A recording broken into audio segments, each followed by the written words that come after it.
that he made top 8, but he never gave up. That's the one thing. He always wanted to keep getting better, keep getting stronger. So I'm curious to see how this matchup's going to go. Because it's obviously best of 5, maybe nerves might be in a factor for possibly both these players. Yeah, maybe, yeah. You know, Blindo Ben, I got to give him a lot of credit because when you watch a DJ player come up on like CFN or whatever, you're like, oh God, I have to fight this. Yeah. At 2 a.m. in the morning, it's going to be absolute hell. But Blindo plays a really good footsie-based style before he goes wild. He really establishes like the footsies first and then adds more of the DJ rather than just going wild drive rush jab and a throw and then wasting bar. I mean, sometimes if it works, you don't just keep doing it. Oh, of course. If I'm pub stomping, I'm DJ. Oh, I'm 100% drive rush jabbing. But he understands at high level that could be a detriment to wasting a lot of bar. Sure. And in addition to this, he's really good about, when I watched him play today, keeping his drive gauge up by going for combos that don't use a lot of OD. Yeah. Like he understands the new buffs that have happened to DJ over the seasons to use like the meterless ones Fire to save his bar. combos as well too. Yup. Really good about that stuff. Yeah, use the jackknife. Yeah, usually you kind of want to cash out with DJ, obviously, when you want to spend your level 3, or you want to use it for utility purpose, like you mentioned, with the drive rushes, right? Higher level with the characters. Now, I will kill you playing the Akuma. He also had a Cammy, which I don't think he can play in this matchup that much. I think Akuma is the better pick. Yeah.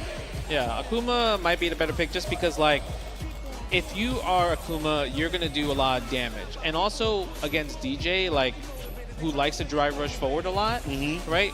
Akuma has great stop sign buttons. Stand jab, crouch medium punch. Stand light kick too. Stand light kick, stand fierce. And he can even do his own fakes with, like, obviously drive rush, heavy punch, adamant flame. So, and his fireball, I feel like it's just so hard to deal with. When it comes, like, to the start of it comes out so fast compared to the other Shoto's fireballs. Oh yeah, that thing is probably, he might have the best fireball game in this game overall. Maybe. Well, I think so. I think he does. Top 3 at least. I know. I think he's number 1 with the fireball. Like, people might say Mai, but the thing is, fireball is a different utility. Yeah, it's an oppressive. But if you're talking about pure ground game fireball, pure zoning, Akuma definitely has the best one in that department. Fast heavy punch fireball, the light one if you want to drive rush right after it or walk back after it. Having the charge up level 2, level 3 for like meaty scenarios. OD, fireball. Even level 1's really good to get things done in terms of like the kill. And Cammy is one of those picks that you can't really pick because like DJ, we've seen as like been a counter pick. The anti-air's really good from DJ. The fake outs, the fireballs makes it hard for her to spin knuckle through. So I do like this choice. Let's see what happens because what we said was on paper. What's going to happen on the screen? The next match in winner side. All right, let's see. Akuma wants to start. Yep, ready to fireball.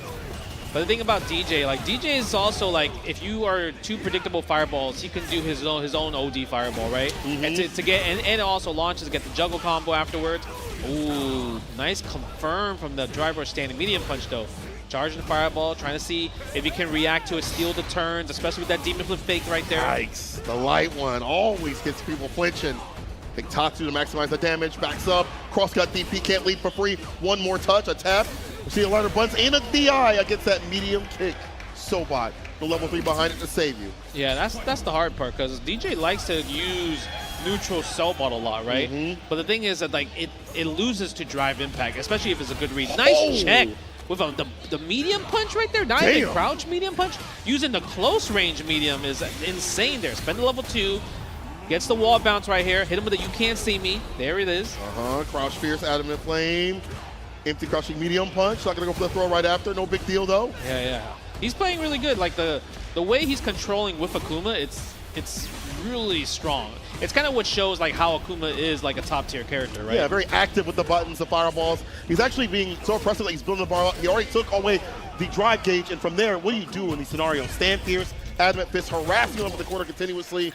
Yeah, and it also doesn't help that DJ is like terrible in Burnout as well too. Yeah, that's the worst character in Burnout. Yeah, especially when he doesn't have 2 meters plus. Yeah, you don't want to even use like those 2 meters. You want to use it for damage, not for a bust out. Look, unfortunate. He's not even getting a chance to play. Look at that, 50% off of a standing heavy punch hit confirm. Yeah, takes another throw. Throw loop king right here. What are you gonna do? Wake up with it. Tries to bait it out. Doesn't even matter. Nice. Using the light kick knee right there. The DI, is that enough? He barely affords it though. He said I have 4 more bucks in my name. Okay, DJ, go for the machine gun upper. Takes the throw right there. You have to make something happen. Oh, wow. The perfect Mary and the punish right after. This kid's cracked. I like the attempt though, because if he didn't like parried and he just blocked it, he could have won there. It could have killed, especially spending the whole level 2 bar and all their drive resources. Exactly, without him in a proper position to be able to follow up right after that -3. No big deal, though. Overhead interrupted with the jabs, but no follow-up with like a medium. Okay. Back throw. Oh, it doesn't matter. Yeah, I mean, he's totally in the lead, and that was kind of like his first time being in a defensive situation, so usually that DP would work there. Yeah. That gets hit by the overhead. That's enough. Level 3 is on the table. Ugh. Look at this. Calamity. How do you survive this, DJ? Bro, you don't. Look at his face. It looks like a fatality for real. Yo, the bones cracking and everything in the nose. You hear the crunch? There's no movement. Yo, is he still alive? He's when thinking you toss about him it. down, Yeah, that's what I'm saying. Damn. So we've seen 2 matches already, and I feel like I Will Kill You is just in the driver's seat the whole entire time. Checking the drive rushes, probably very, very familiar with just fighting DJ. Maybe it's because of crossover. You're right. From DR side. Yeah, crossover used to play his character quite a bit. But definitely has a great game plan. Look at that crouching light kick right after the jab. Didn't find the follow-up, but that doesn't matter. Like, the ideation is right there. Yeah, another one gets hit by that. One more chance. You could afford a throw here. Yeah, now this is your guess per game. Again, oh no. And that's tough because from there, you couldn't even cancel the parry because you're already committed to a button there. Unfortunate. On the back foot, I Will Kill You, living up to the name, set point scenario. A lot of bar will work with. And this is the problem. You get towards the corner, level 2 could be coming through for like a setup or for damage. Yep. Even level 3 could be coming. Another throw. Don't take another one. Oh, okay. Good challenge, but doesn't get the soul ball. Doesn't get the soul ball or the jackknife. You see the buffer? The buffer is like, any button you press here, I will win. Especially in that range right there, right? Because it's so active, Akuma's buttons. A lot more Akuma players use that stand medium kick. Hey, look at that. That buffer. Oh, that's the jab! I will kill you! Again? You got to watch the cinematic again? Can't press start to skip. That's going to be it. Yeah, that was a dominant 3-0 from I Will Kill You. Dominant. Damn. Bro, he like 16 years old. He did that like it was his day job. He clocked in and locked in. Sometimes when you pilot a top-tier character, and also if you're so good at piloting a top-tier character, the results will show. The results will show. The results will show. We even saw it. Stopping drivers with stand light kick. Multiple buttons, actually. Yeah, that's true. Yeah, multiple stand buttons. Medium? Stand medium, crouch medium, stand light kick. I saw 3 buttons that he used to stop just DJ's drive rush in general. Actually crazy. Yeah. I don't think I've ever seen stand medium utilized in the first place. Usually you see crouch medium punch or stand light kick, but the fact that he did stand medium punch, that was pretty crazy. That's actually wild. All right, you got something with you. You know, you can be top tier out here with your character. You got to be top tier in terms of the play. Winners, finals. We fighting Chris Shield a bit later on. Right now, it's time to go down to losers. It's time to toe tag him and bag him, get him on out of here. I see big-headed Mono and normal Mono walking around right now. Once again, I cannot believe this guy has his own mascot at his tournament. Water bottle. And what? And a water. I mean, you've seen it a million times. Bottle. You see it again. If you haven't seen it, there it is right there. It takes the same as normal water. But so far the winners bracket has been dominant, right? Yeah. Chris G 3-0, and obviously I Will Kill You 3-0. So we'll probably see Modern Chun-Li versus Akuma later. I would imagine. Right? And I think the way I Will Kill You play, he doesn't really fall for kind of like the modern shenanigans. Yeah. Right? I want to see how that goes down. Yeah. Oh, it's a Sicko. Sicko versus Mono. Yeah. Okay. Sicko has a really, really dope Bison. Very amazing pressure with the character. Like, he really sticks to people. Like, once he gets in, he doesn't let go. Like a bulldog. But here comes the Mono. I see him in the background. With the mascot? He got to be with the mascot. Of course, with the mascot. How come the mascot doesn't smile? Which one's the real one, Justin? Because Mono, like, he has the smile, right? But how come he doesn't smile? Hey, yeah, they gotta fix that. Damn, he hit the RVD. The doppelganger and Mono coming up. Which one's gonna play? Who knows? I feel like I would love to see a big head play. Like, you know what I mean? You like, have him sit down for a second. Yeah, that's what I'm saying. It would actually be super fun. But have Mono wear the big head, actually. The real Mono. That would be cool. That actually would be. Yeah, that would be cool. Okay, yeah, representing the Red Rooster team. Yeah. Okay, Mono, I see you. That means you have to win. Yeah, you cannot lose. Yeah, you. It's your tournament, brother. Yeah, it's his tournament. Yo, shout out to Mono for putting this on years after years, as well as playing in it taking care of a community Yep. and doing so much for PR and the fighting game community just overall. For a time, he was even commentating a little bit and trying to dabble in that. So this man is a man of many hats, not just the Bison hat. He works very, very hard for the community, you know. So it's really cool to see him still running events in Puerto Rico, also playing and trying to be the best as he possibly can, right? That's the really cool part that he's trying to do. He said, hold the water bottle. I'm going to kick you out of the damn tournament. No, I'm just Look kidding. at that. My man got his own water bottle. Own That's water bottle. crazy. He said, drink it. He said. He's like, yo, this water good? This water, what is this? He's like, oh, look at that. He Sorry, said, yeah. yeah. He said, H2O. Hold that. Give me that. Let me see. Yeah, okay. It tastes a little good. So who? Mono, he obviously people know him for playing Bison from back in the day. Obviously with Street Fighter 5 with Fang. Yeah. Now Street Fighter 6. You know, he Aki, but also Bison on the side as well too. So I think he will be familiar with fighting against Bison in general. That's a good point. But Yeah. also it's just because both these characters don't have reversals. It's gonna be completely like who gets the first mauling first. Exactly. Right? That's exactly how it literally goes. what's going to happen between this matchup. Who gets that snowball rolling and going? Who gets that first 1 or 2 interactions that lead into success? And as you mentioned, like they both don't have reversals that can really get them out of sticky situations. And it's funny because in terms of like the aerial approach, it's hard for both to deal with it. Aki's jump fierce reaches so deep that crouch fierce from Bison doesn't always work. But in reverse, like the stomp, the OD stomp, is a pain in the ass for her to deal with too. Pain. So on both sides, they're kind of suffering in both scenarios. Yeah, I think the one thing that is rewarding is obviously Aki in burnout pressure, right? But her burnout pressure is much better than Bison's. Yeah, that medium, right? it's very simplistic. Yeah, and comparatively. But the thing about Bison is that when you have the bomb on you, you have you open up so many opportunities, right? Throw or go for target combo, low overhead. And obviously, if it hits, you get a full combo. And the thing is, I feel like Bison's counter hit conversions are more frequent compared to Aki. Even though Aki has great counter hit conversion, it just feels like when Bison's on defense, if he guesses right on defenses, he gets more rewarded. Or I guess it happens more often compared to Aki. It slows down a lot more of like the pace of the match. If the bomb is on, that's 5 seconds that you are controlling the match. If the poison is on, it's like, that sucks if I get hit, but if I back off, I can move more. I feel like I'm a little bit less limited in terms of interacting with what could happen. Obviously, she could deal a ton of damage if that does happen. He got the shades on? Oh, he said, he's wearing the visors? He's got to make sure he keeps poker face. I see. Poker. He got the shades, and he got the one glove, and the one glove, the Michael Jackson? and the one ear pod. He got the one ear pod just because he's like saves the battery. Oh, okay. You know, because if you do both, you spending both Oh, that's power. true. Yeah, because it was in your ear, you're like, oh, exactly. Hold on. You don't need to wear both. Yeah, you're right. Are you a person that wears both? Well, it depends on where I'm at. If I'm walking the city, no. If I'm walking, or if I'm like in an airplane or whatever, I'm wearing both. You wearing both on the airplane? plane? Oh yeah, I'm not trying to hear nothing. Screaming kids. I mean, it's not all the time. Well, most of the time for me. Okay. I have bad luck on planes, so it is what it is. Yeah, you know what I'm saying? I feel like even on planes, I still only wear one. You still only wear one? Can you sleep on a plane? Fine.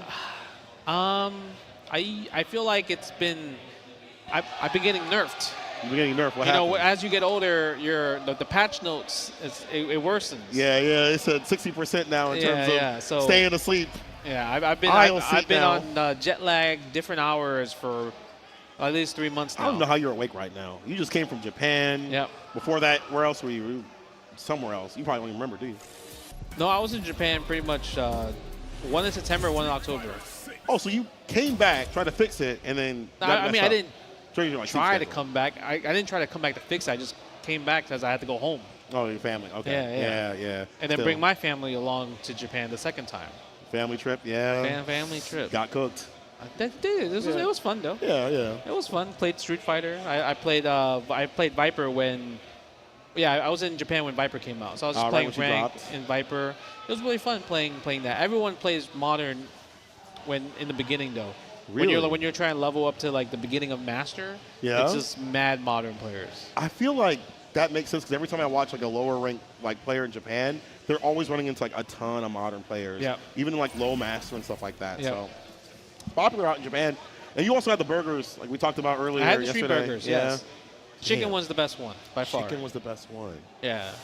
Damn, I want to try those. Yeah, the chicken one's really good. The roasted egg mayo is just like I said. This is the Japanese version of McRib, right? Triple Yeah, like you have it once cheeseburger. and then that's it. Yeah, triple cheeseburger. They had it in America and Canada before, and then the breakfast sandwich is. I think it's also generic. Just whatever. The fries are good though. The fries are good because you shake the fries with the seasoning. So there's a seasoning packet with the fries? Yeah, that's. I didn't know that. Yeah, they don't have that in America, so you probably maybe don't know what it is. But they give you a little bag, and you pour your fries in the little bag, and you take the seasoning like it's like a ramen pack. Oh, word! Right? And you close the bag and you shake it.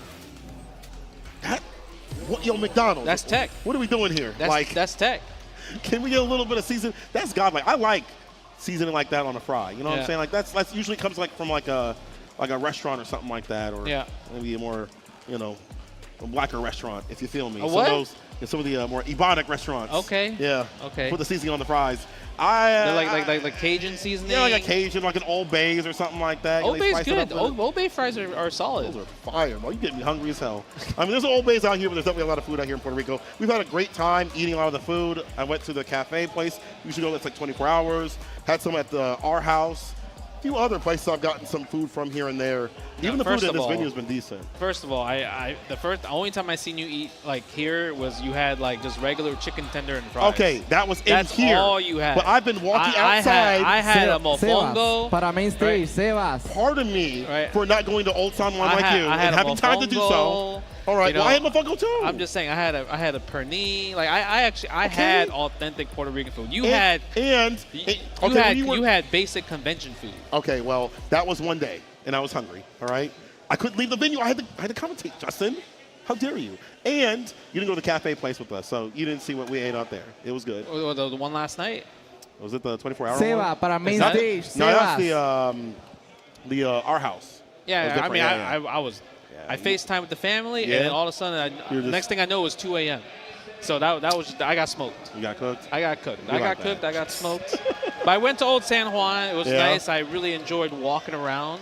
I think that was it was a very beautiful experience, just because like it opened up lots of memories. So like, how many years has it been? 10? No. 10 years. 10 years. 10 it was years. 10 years. Yeah, okay. even at nighttime, right? At nighttime, walking back to the hotel from here, it opened up even more because I was like, what's that sound, right? And all I hear is coqui, coqui, and it's the frogs. Yeah, right? everywhere, right? bro. It's literally the frogs. And I was like, oh, that's right. The frogs. The crazy part is you can't even find the frogs. No, you don't. They're see hiding. them. They're hiding. I actually saw a lizard today walking. But you ain't see the frogs, though. Nah, the frogs. You ain't see the one making the sounds. They are completely invisible. Like I don't know. I'm trying to see where they at. I can put the flashlight on the bushes.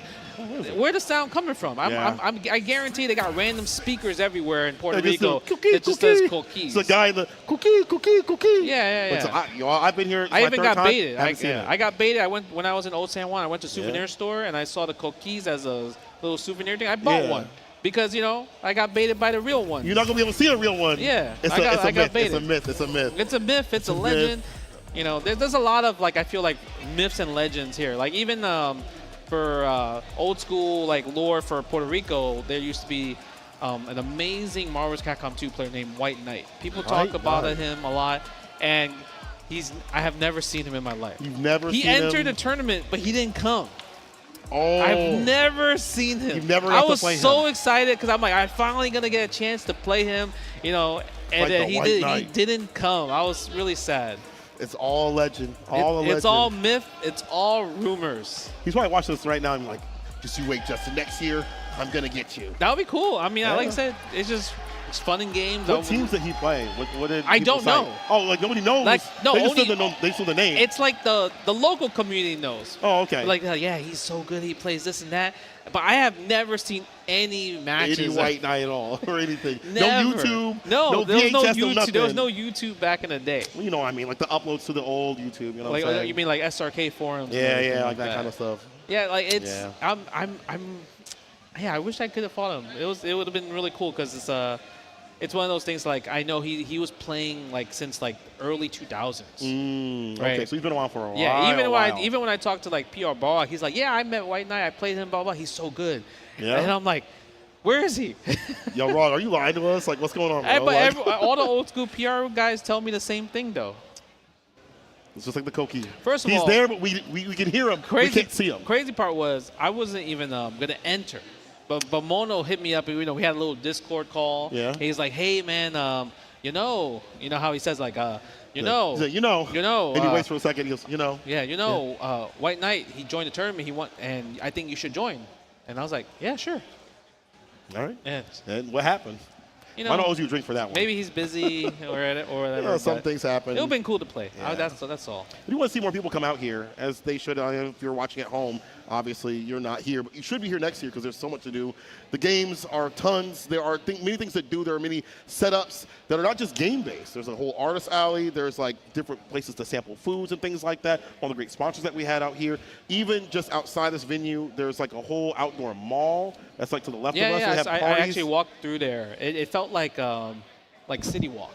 Yeah. Like there's a lot of stuff going on, but anytime there is a tournament that has a great location where you can do stuff outside of a tournament, I think that's always a W. Oh, 100%. Right. So Puerto Rico definitely has that on lock where you can do a lot. That you obviously can go to beaches. You can go get amazing food that you probably won't really get. Like I live in the west coast of North America, and Puerto Rican food does not really exist there. Right, it's more of kind of like a East Coasting like New York or Texas or Florida that has Puerto Rican communities. Yeah. But nothing really beats the local cuisine here. The homeland. It's different. Yeah, it's different. They want you to go to sleep. Yeah. Right? They're trying to knock you out. Yeah. If you're not falling asleep after, you didn't get the right Puerto Rican food. Yeah, exactly. You're not getting the itis. You did not get the right stuff. Yeah, I do want, hopefully I can get before I leave is a chuleta con. What is that? It's a fried pork chop pretty much. Oh, but the con is like the big dinosaur bone with the dinosaur bone. Yeah, the bam. It's fantastic. But I had a mofongo the other day, and it made me miss mofongo so much. I had a blast. It's like once a year. It's really only that first attack. I think next year I'm going to do what Ultra David did. He came and he had it as like a tourist event. Okay. So I think he came. I don't know if he came earlier or he stayed longer. Most people try to stay longer, Yeah, right? yeah, If it's if you don't come here too often, or if you're trying to have a vacation, you want to stay here a bit longer, and the community will take care of you. They'll take you to different places. Like when I came here for the first few first attacks, the community took me around to so many different places. Immediately. Yeah, so many different places. People pick us up. Yeah, we got the tourist spots. We got the places that we shouldn't go to. We went to the beaches. They're like, don't go this way. Yeah. Don't take pictures of this. I did. People were like, hey, be careful. Yeah, put that phone away, brother. So I had a blast. I enjoy Puerto Rico a lot. So it's really nice. And also I was really surprised on how cheap everything is too. Yeah, in you're terms of right. the food is amazingly affordable. And the amount that you get to as well is really, really good. You're right. I feel like I haven't spent that much being out here. Usually I'm like, I don't want to spend too much. You only been doing chicken tender and fries. Okay, so hold on. You saw one chicken tender and fries because I'm in here. It's mad cheap. Oh my God. Okay, says the guy that went to bed at 8 p.m., bro. Well, I want to hear that. I am technically jet lagged. I came from Japan. Yeah, I hear excuses. And I got here Friday morning. Uh-huh. And, Friday, 1 a.m. 1 a.m., yeah. You I got here Friday early. morning. But you know what's the thing? When I first got to the hotel, I definitely Uber Eats Puerto Rican food. I didn't Uber Eats chicken tender and fries. How can I Uber Eats when I'm in the venue, Justin? I'm talking about at night. Oh, I didn't eat chicken tenders at night? What do you mean? I ate only here. I mean, you didn't post a picture. So can I just eat the food? So sometimes the phone don't have to eat. You were posting... You don't say the steak. I'll die. Drinking and blah blah blah. That's because I was having some spicy. Okay, I shouldn't say that. I was having some waters, and it was hitting right. Okay. Okay. Yeah, that's why you got to come to our house. That's bro. like Jamie. Jamie drinking water. It's water. Yeah. Yes. Herbal tea. Herbal of course. tea. There's much herbal tea out here in Puerto Rico, so you should come through, have some herbal tea with us. Yes. Or pina coladas. Yeah, pina coladas. There are some non-spicy pina coladas. There's a whole place in San Juan that is like the original place. Okay. But there's one that Mono takes people on Mondays that is like even better than that. Like the beach area? Or yeah, that's like right by the airport. It's amazing. Like the sweetness of it is incredible. Incredible. That might actually be one of my favorite spots, like up Puerto Rico. That's where you're going tomorrow? I can't because I leave early. Oh, you got an early flight. Yeah. I'm really mad. This year I kind of messed up. My fault. My bad. I got to leave at 7 a.m. and get back home. Yeah. Next year, though, I'm taking extra time. Airport food, chicken tender and fries. I get it. I'm just not going to eat when I go to the airport. I don't want to even have the idea of food in my brain until I get home and suffer. Why you gonna rag on them chicken tenders? They have actually. I remember at the airport they have like Puerto Rican restaurants there. It's not just like fast food there. Yeah, but it's, what's the best way to put it? I'm sure it's good, but it's not like that beach that's sitting right there 10 minutes away with ceviche, with whatever that grilled thing that they had was that I ate. I don't know what meat that was. It was delicious. I mean, I'm probably gonna get the airport food just because like I said, Puerto Rican food doesn't really exist where I'm at. You need any Puerto Rican food. Yeah. I'm always about the local delicacies. Like that's You what do have I'm, a travel that's channel, what I'm so about. I mean this does make sense. I just enjoy just appreciating the culture, especially if like if you're traveling somewhere, you're not gonna like somebody here in Puerto Rico, maybe it's good. Okay. They're like, hey, you should try Chinese food here. It's amazing. And I said, no, I'm not gonna try Chinese food. You need a couple more years before that starts. Yeah. I understand the idea why let me they're get saying used that. to Puerto Rican food, and then maybe I'll try Chinese food at a different time. But Yeah. they say that it's really good, and multiple people in the local community here at least told me that Chinese food is amazing here. It hits different. Some sort of like fusion the way they do it. I heard they put like plantains and some like the sushi that they have. Yeah, I think so. Yeah. So like it sounds cool, but at the same time, I just want Puerto Rican food. I don't want a fusion. I don't want any additives. I just want to taste of Puerto Rican food. It's like going to Japan and ordering McDonald's or something. Well, that's different. I No, mean, that's I ordered different. McDonald's.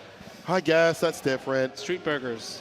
Okay, that's for Street Fighter. Anything for Street Fighter. Street burgers. And yeah, anything for that's literally. I mean, that was the only reason I went to McDonald's in Japan. I saw that they had literally I didn't even know there was a Street Fighter collab, and then during the trip they just announced it on social. Just randomly, and then they said, oh, it's gonna be on the 22nd. I was like, oh, I leave on the 23rd. That means I can have it. So I went to McDonald's, and yeah, I was pretty happy. They also have the codes out for Chun-Li, Ryu, Chun-Li. Ken. Yeah. And then I think Bison you have to play, but you have to be in the Japanese servers. Oh, really? Because there's a Bison color. So when I go to the Japanese server, I could just maybe. Actually, if that's the case, I want my McBison. I mean, but you would have to VPN. I guess right, to be connected to Japanese servers, right? I guess I'm moving to Japan for a little bit, for 5 minutes. Whatever it takes to get that costume. I don't know what's the prerequisites to get it. Yeah. But it felt like people had to play to get it. To figure that out. Because I definitely want that costume. I saw people using it in League, and I was like, that's so unfair. Oh, like in SFL Street Fighter League Japan? Yeah, they were using it out there. It was, was it Yanai or something like that? Yeah. And Vicious was cracking mad McDonald's jokes. Making me hungry. Yeah. And also people, sorry for just mashing on words here. Yeah, they're trying to fix something over there. But yeah, hopefully you guys have been enjoying our candid conversation. We're just hanging out. Right. I don't get to talk to Justin that much in person, bro. I don't know. Not chicken tenders. We'll see. Why don't you relax, bro? We'll see. Because I'm gonna post a picture of some food. I feel like I haven't seen anything. Oh my God! Can a man eat some food? You can, but I was really surprised of all the things you can eat in Puerto Rico. It was like you just chose that. You didn't even have mayo ketchup. Hold on, no, that's not true. You didn't I have people in the crowd that can contest that I've had that. Not only have I not, but you didn't have it with a chicken tender and fries. At least have something that's Puerto Rican-ish, like mayo ketchup. You just had straight ketchup. I don't think they had it no over mayo, there. just How straight was that my fault? They didn't have it. You can ask. I'm pretty sure they have mayo. And ketchup. Yeah. I did not see that sitting out. Then you just mix it yourself. It's different. They do something down here. It's different. If I make that at home, it doesn't taste the same. Bro, I've tried. I'm like, something's missing. Look. What is that? Like a squirrel? You don't taste it like that? No, bro. No, bro. Who does that? Chat. Y'all do that. You're like, this doesn't taste right. No, Your sound, bro. It's the sound effect. The sound effect is. You make the sound. No. It comes out when you taste it. I don't think you. Oh, no. You just not taste the food right. There's too many. Agree with me, chat. Because I know y'all do that. There's too many frames on that. There's too many frames? Yeah. You think so? It's just extra frames to make sure it's confirming. The move should be lessened. I'm double tapping. No, that was like I'm 5 tapping, times, bro. No, it's making sure. That was like a mash tapping. You know how when you want to press jab like 5 times in a row for no reason, but then the jab only comes out once, like. But guess what? I'm gonna get that jab though. It's gonna come out. I'm gonna taste that food though. It's gonna come out late. That's what. Yeah, that's making me hungry. I can't wait to look at the food right now. After this, I'll get something that's not tenders, and we'll see what's on the menu. You know what was really cool about First Attack? Also, Did you see the cosplay? The cosplay was really cool. Bro, the cosplay out here goes crazy. They really, I mean, cosplay for a lot of fighting game tournaments is usually pretty good, but this one out here had crazy ones. It was like, besides like the outfit, it was more of like a. I like the fact that they put on like a little acting show. Oh, the Persona one where she Yeah. was singing the song. I was like, oh, that's cool. They put the theme up, and it's her over there singing a damn song. Yeah, I thought that was really, really cool. Just because like fire. I noticed that they do that type of like theme for cosplay contests like in Latin American countries. Yeah, yeah. Even when I went to different countries for Latin America, they did the same thing. It's not just like come onto the stage and show off your outfit for like 5 seconds and leave. Yeah. It was like they have like a 1 minute to like show off like, can you be that character? Personifying the character. Yeah. No pun intended, sorry. Yeah, so I thought that was like really, really awesome. I mean, that's super sick to see people like the intricacies of the costumes and then trying to perform right after. Yep. I wish I would have saw what the Dante and the Bayonetta were doing. I'm sure the Bayonetta probably was breakdancing or something. She was the judge. Yeah, oh, she was the judging? judge. Oh, okay. Well, that's unfortunate. I Yeah. want to see them spinning and doing the kick, shots and stuff like that. They also had some really cool like indie game stuff, right? Because they had a college here, and they said they have their students make their own video games, and they showcased it here. So they had a few really booths cool, here. I didn't get a chance to play it yet, but I thought that was like a really cool initiative, right? Kind of like show the future of like what kids want to do when they grow making up. these and having a place for them to play and get some feedback and things like that. Yeah. There was a fighting game. I don't remember the name right now, so sorry about that. But 2 years ago, when I came here, they had it for a beta out here. Well, I forgot what it was. I think it was like you're talking about toys that were fighting. Knockoff. Knockoff, yes. That was at DR. That was at Blink Respawn. That was also here, though. It was here, okay. Yeah. I remember that pulling up, and I don't know where they're at right now, but it's cool to see like them getting those like booths in general, so people can try that out, test it out. Yeah, they released a beta for people to try out. Like, I think it was just more of offline. There was no like online implementations yet. Yeah. But it was really cool, like because it's like the title speaks for itself. It's a knockoff of kind of the toys they used to own. That's really nostalgic. I like stuff like that. There's so many good fighting games coming out that are like Indian stuff that it's cool to see them get shine at like bigger events so people can get a little more awareness about them. Because as we get more fighting games, it's getting harder and harder to focus on everything. Yeah. I know you got a problem with that. That's a really hard part. It's a good problem to have. Yeah. But it's just really hard to keep up with everything. Yeah. Continuously be decent too as well. Yeah. Because like you obviously have like all the different fighting games that are coming out. They're like main titles, right? Like Marvel Tokon, 2X KOs in their alpha status as well too. DLC for games like Street Fighter and Tekken and stuff. Tekken. The Mortal Kombat 30th anniversary is coming out. I think the end of this month. They announced the Avatar game at New York Comic Con. Like, a week ago, 2 weeks ago. Yeah. It was during Evil France. And then you have a bunch of indie games like Scramble Heart City. It's always in beta. Like they do a beta like every 2 weeks, I believe. So there's a lot of fighting games to play. There's a lot. It's Not enough time, right? man. Give me an extra a day or something, please, God, please. Yeah. But like you said, it's like a great problem to have. Like there were times where we didn't have that many fighting games to play. Like at least in the past, 5 years? Pre-pandemic. Pre-pandemic. Yeah, and we didn't have the best netcode as well. Yeah, too, so we weren't playing them. We were. I guess I'll play against the CPU or I'm playing training modes. Yeah. Oh. Ooh, those were dark days. Oh. But it feels like the PS2 days a little bit.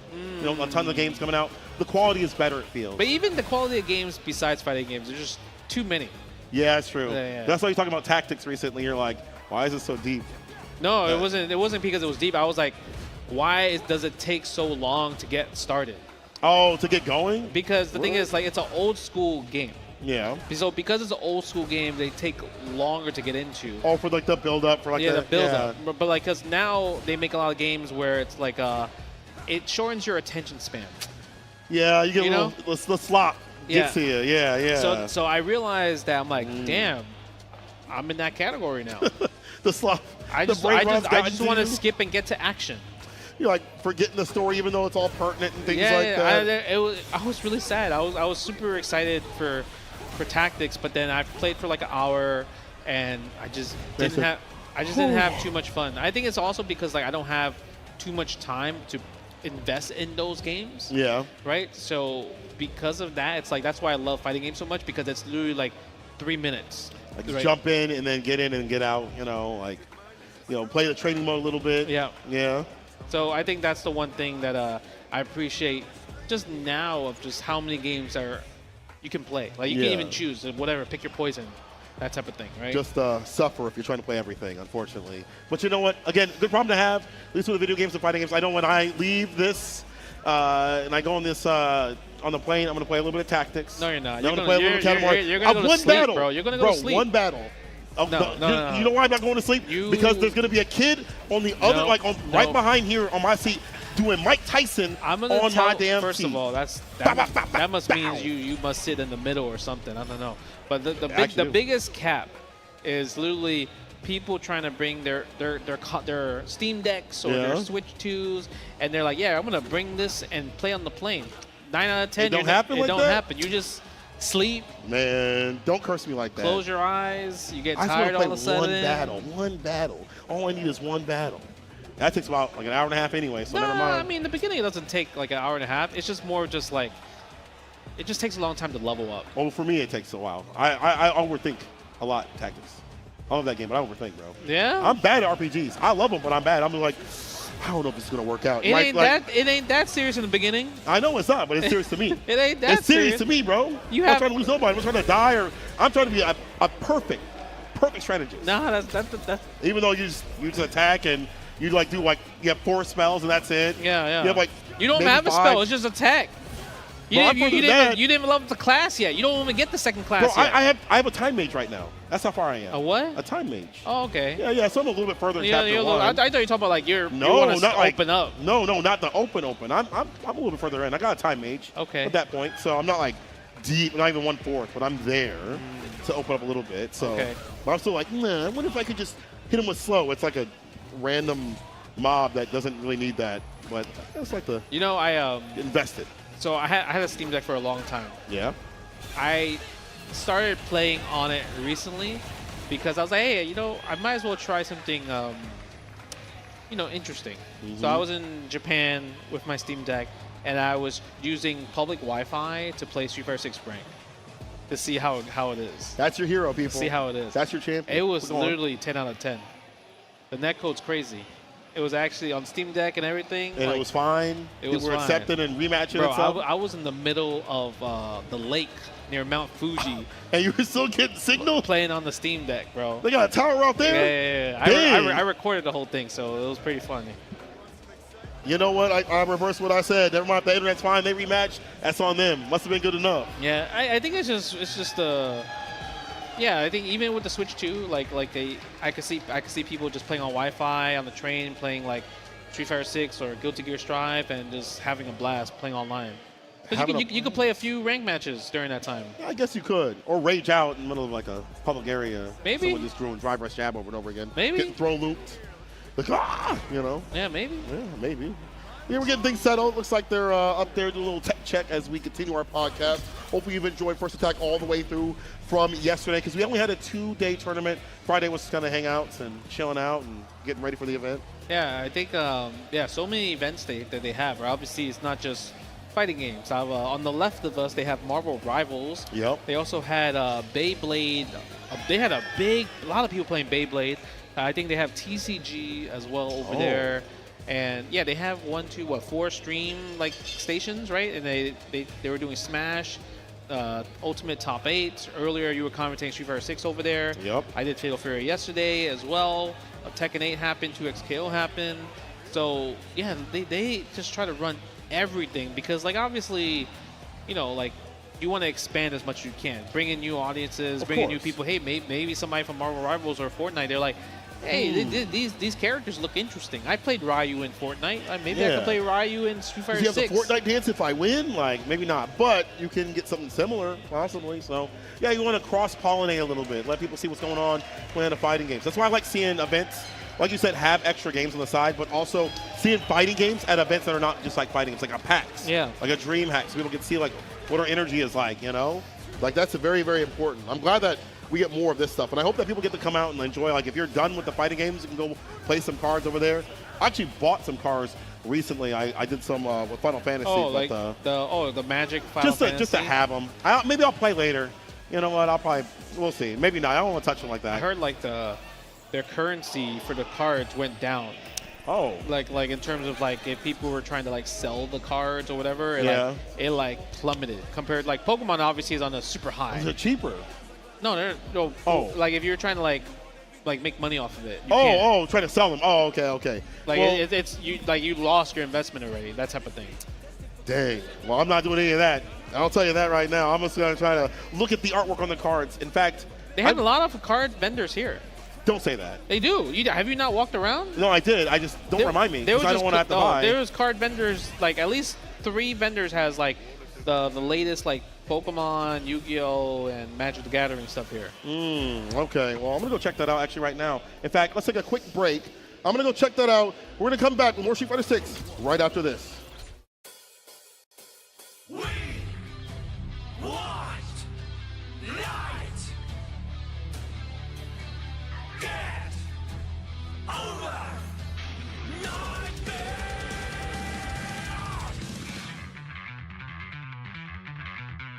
Get over nightmares. Oh, we can tame the darkness. If you can see the way at night. Hold the faith. We have something we can take. If only there is a glimmer of the light. Light. Get over nightmares.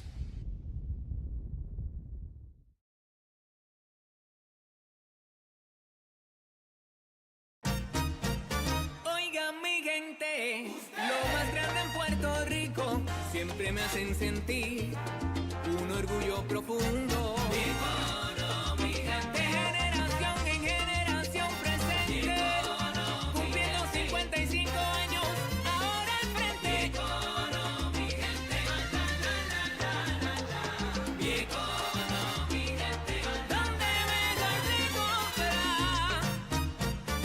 En Genesis Security Services contamos con equipo altamente capacitado para ofrecer servicios de seguridad y vigilancia para su hogar y negocio a precios accesibles. Ofrecemos soluciones tecnológicas para minimizar la propagación del COVID-19 con el uso de analítica de cámaras termales, conteo de personal para evitar aglomeraciones, estaciones de verificación de mascarilla, guantes y más. Nos destacamos en el cumplimiento de estándares de salud y seguridad establecidos por las agencias estatales y federales. Llámenos al 787-776-2410. ¡Estoy en esa! Eso. Pasara. Tírala, Yompa. ¡Sí!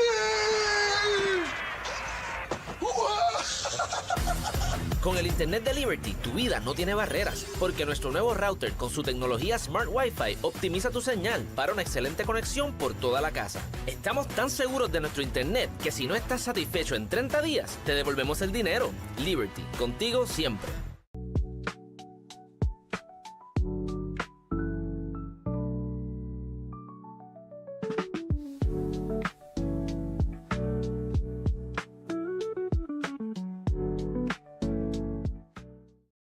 Es mejor tenerlo y no necesitarlo que necesitarlo y no tenerlo. Es mejor tenerlo y no necesitarlo que necesitarlo y no tenerlo. Es mejor tenerlo y no necesitarlo. Permiso. Sé que es un momento difícil, pero su mamá tenía seguro de vida. Sí, tenemos multinacional. Es mejor tener un seguro y no necesitarlo que necesitarlo y no tenerlo. Multinational, seguro te responde.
Tantos años, tanta malicia.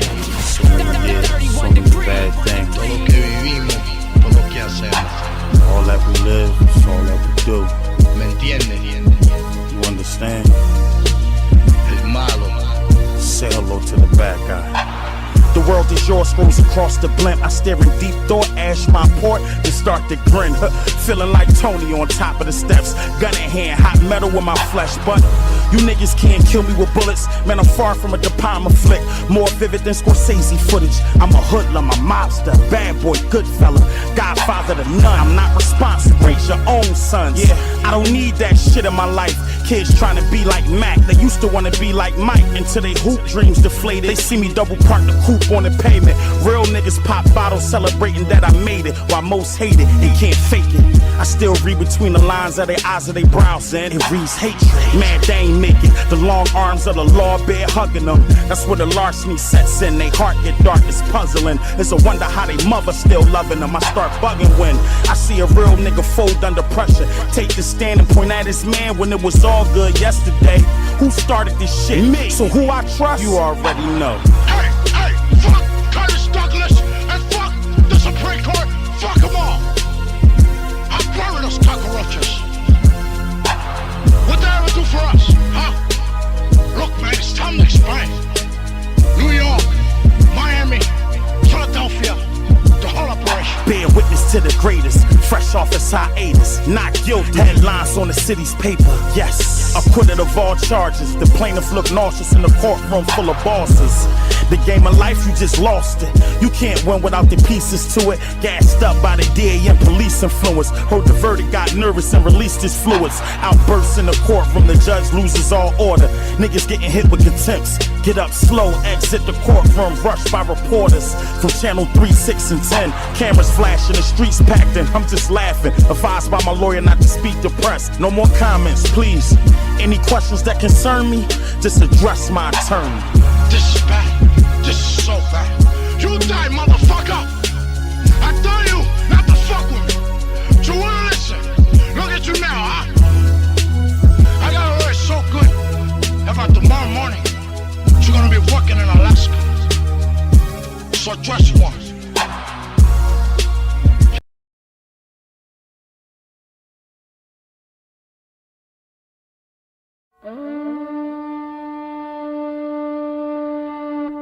Friday, mash up the place. Friday, in front of the face. Friday, red, white, and black. Friday, I'm back.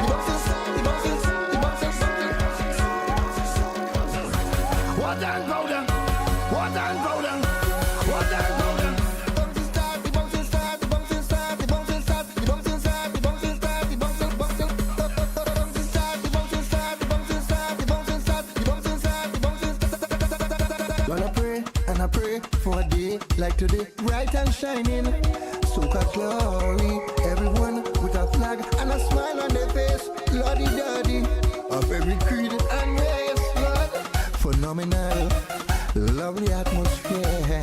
Ooh. If the Lord is our shepherd, who shall be feared? Aye, the party start. Fantastic Friday. Sincerely from your heart, thank God it's Friday. I'm just here to say I love you. Fantastic Friday. If why somebody blue. Friday, match up the place. Friday, in front of the place. Friday, red, white, and black. Friday, I'm back. The bouncing start, the bouncing start, the bouncing start, the bouncing start, the bouncing start, the bouncing start, the bouncing start. Bounce all over. Hallelujah. Thank God you're so good.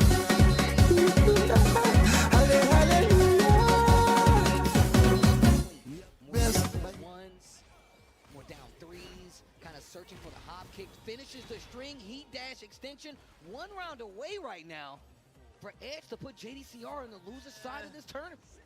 I think that I can go this improvement, so I'm not touching anything else.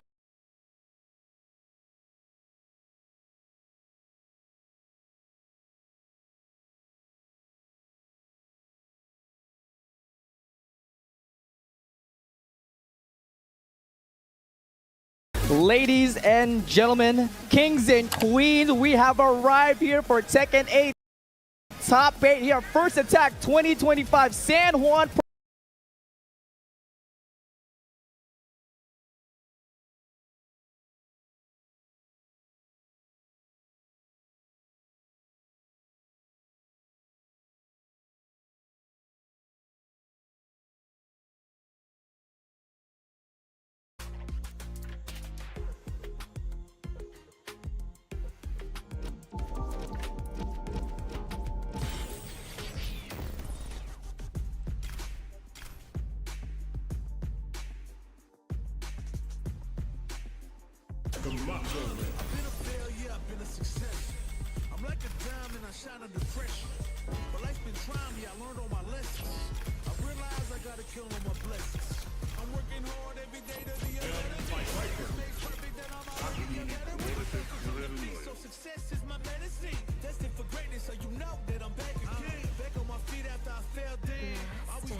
And we are back with more First Attack action. Street Fighter 6 to close out the night. Still on loser side. See who survives. My name is St. Cole. I'm joined with Justin Wong once again. How you doing, dog? I'm good. You know, we were having a fun conversation. For one of us, at least. Yeah. We're going. No, you didn't enjoy it? I enjoyed it. Talking about my chicken tenders that I had to have, but how are you feeling overall? You hear that? You had to have. Yeah, I did. You know, I didn't have much of a choice. Yeah. I've been doing great. I mean, I'm trying to watch some Street Fighter. We obviously saw the 2 amazing dominant winner matches, so I'm curious to see what we're going to see on the loser side. And pretty much for people who are wondering, Sicko, his controller just pretty much wasn't working, so they had to find a workaround, and I guess that they did find a workaround, so now we're having them doing button checks and getting ready to go. Yeah. Aki versus Bison is probably what's on the menu here. Yep. Sicko, once again, really good on that character. You know, he really takes advantage of having the bomb on. We talk about how things are slowed down, but it's this reward that he gets. He understands how to access it. He knows when you're going to duck, so he goes for overheads. He knows how to confirm in a crouching medium punch into OE Second Crusher. He always has like a charge. Yeah. Really good about the Bison basics that you should have. Yeah. But, I mean, speaking of basics, I mean, knowing Bison basics, Mono should definitely be very familiar with this because he's been playing this character since, like, Street Fighter 4. Oh, yeah. Right? That's why he has the hat. Yeah, he has the hat.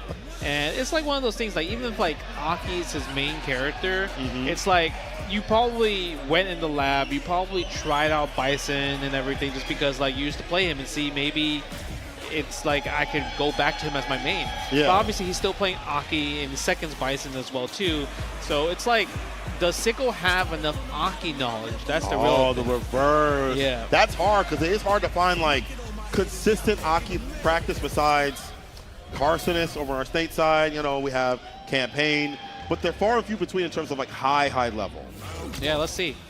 All right, what's going to be the opening gambit? Are we going to throw Nightshade Pulse? Yes, right away. Look at that. Hold forward. You're already purple, poison, and everything. Yeah, reversal crouching light kick takes it away, though. Stopping the damage, stemming the bleeding for a little bit. Yeah, and you talk about how, like, it's hard for both the characters to stop, like, the air, and that's why you saw Mono. They didn't even try to go for the anti-air. Just went for, like, a parry instead. Got that punish counter. Try to go for the DI to the immediate throw against that. Yeah, that was an interesting DI, actually. I don't know what you're trying to call. Like, what button?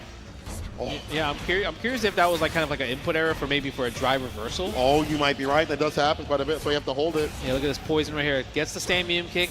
The check button punishes the scissor kick right here. This should be it. Doesn't maybe spend out 1 bar? Yeah, prepare. Get it done. He said, whatever stay it takes. in my master web. Wouldn't want to be there. I like the fact that Mono used that stand light kick. I know it's gotten better in terms of, like, reward. I don't know if it's season 2 or season 3, but that's why scissor kick is still problematic. Like, yeah, you have to space that out. Yeah, even more so against space her. it out. Yeah. But the thing about, like you mentioned, Aki's stand light kick is, I mean, it has huge improvements because obviously you could connect it right with the serpent lash, the medium punch serpent lash. That's like a really good buff right there. Oh, big punish right here. Yeah, punish counter and everything. Okay, sets out of the poison. Next hit will be big. Almost got a big whip punish from a missed throw attempt. I mean, on both sides. Hate the fireball raw. Still gets a counter right up there with the snake kicks. Oh, he's going for it. He's banking on everything. Poison's adding up. Level 2. There it is. Yeah, easy kill. I feel like anytime when you see Aki just hit you, you know your life is just gone. You know you're just going to explode, and it's probably going to kill. That's why I feel like every time I watch an Aki clip. Yeah, you watching a combo video, bro. Whatever way they won. Light lash, able to connect against something. I don't know what it was. Some input errors. Does get the punish, though. Trying to go for the anti-air. A bit difficult. Yeah, mistimed it. That's why you saw Sicko get his offensive turn, puts the bomb in them. Oh, whoa. Yo, what happened there? Okay, goes for the throw. I like the throw tech. Trades on the air. Or is Sicko going to keep going? He's going to keep it going. Yeah, that variance from the aerial approach, hard to deal with. Sarge trying to go for that heavy kick. Mono with the side switch. He's getting aggressive to build some of that bar back up as well. Perfectly done with the scissor kick spacing. He's understood how bad it is to get hit with that stand light kick medium lash. Follow up. Nice. I like the block low, text the throw. Maybe an OD Cycle Crusher to try to close it out against possibly a Nightshade pulse. Nice. Stand medium kick, the closer button. Catching him walking back. Easy tool right there. Yep. Single bringing it back for the break. Again, going from the aerial approach, that's hard for her to stop every single time. The reward is really big for Bison. Okay. Big combo right there from the drive rush crouch medium. Keep it plus frame, +2. Like the poke. Attacking the drive gauge right here while still being toxic. Right, drive reversal against that OD Fireball. Spend some more bar to get in. Mono blocks the overhead. Could have been way worse for him. Yeah, again, the missed time anti, right? At least this time he didn't get punished for it because he didn't go for like just the Serpent Lash with the heavy. Yeah, could have been way, way worse. Ooh, misses the counter hit confirm a little bit too far. Medium just not able to reach. Goes for a jump in, back throw. Drive gauge low on both sides. We get the punish counter, but doesn't commit to the cruel fate. You gotta put a ring on it. Stand medium able to stuff that incoming attempt. Deader than dead. No bar up bottom necessary. I like that from Mono. Level 3 in the 3rd round. Fantastic. You see that damage can be dumped out on a punish counter crouch. Heavy kick in a super, whatever it may be. It was a good check from Mono. Yeah. But it felt like also like he conditioned Sicko to kind of drive rush recklessly right Yeah, like do that. Just get oh in, my bro. God, spend the cash. Oh no! What? I would love to spend the cash because to get that life advantage would have been so huge there. Oh my God! Yeah, he probably didn't expect that to ground bounce in that situation, right? Because it definitely called him airborne. No cancel to level 3 right there. Oh, don't regret this. Text the throw. Well, it took a while to kind of respond right there. Maybe he tried to bait out a Sicko's reversal super possibly. Possibly. Yeah, try to get that bar away. Nice anti-air from the distance. Ooh, wow! The drive rush crouch heavy kick that super. Hit. Damn. Every time I watch this character, he's been great in combos out of nowhere. Yeah. Look at the damage right there. Sicko still has a chance. Gets hit by drive rush throw. Mono steals the second game right there. I mean, that was a great conversion from Mono's part. Yeah, it was.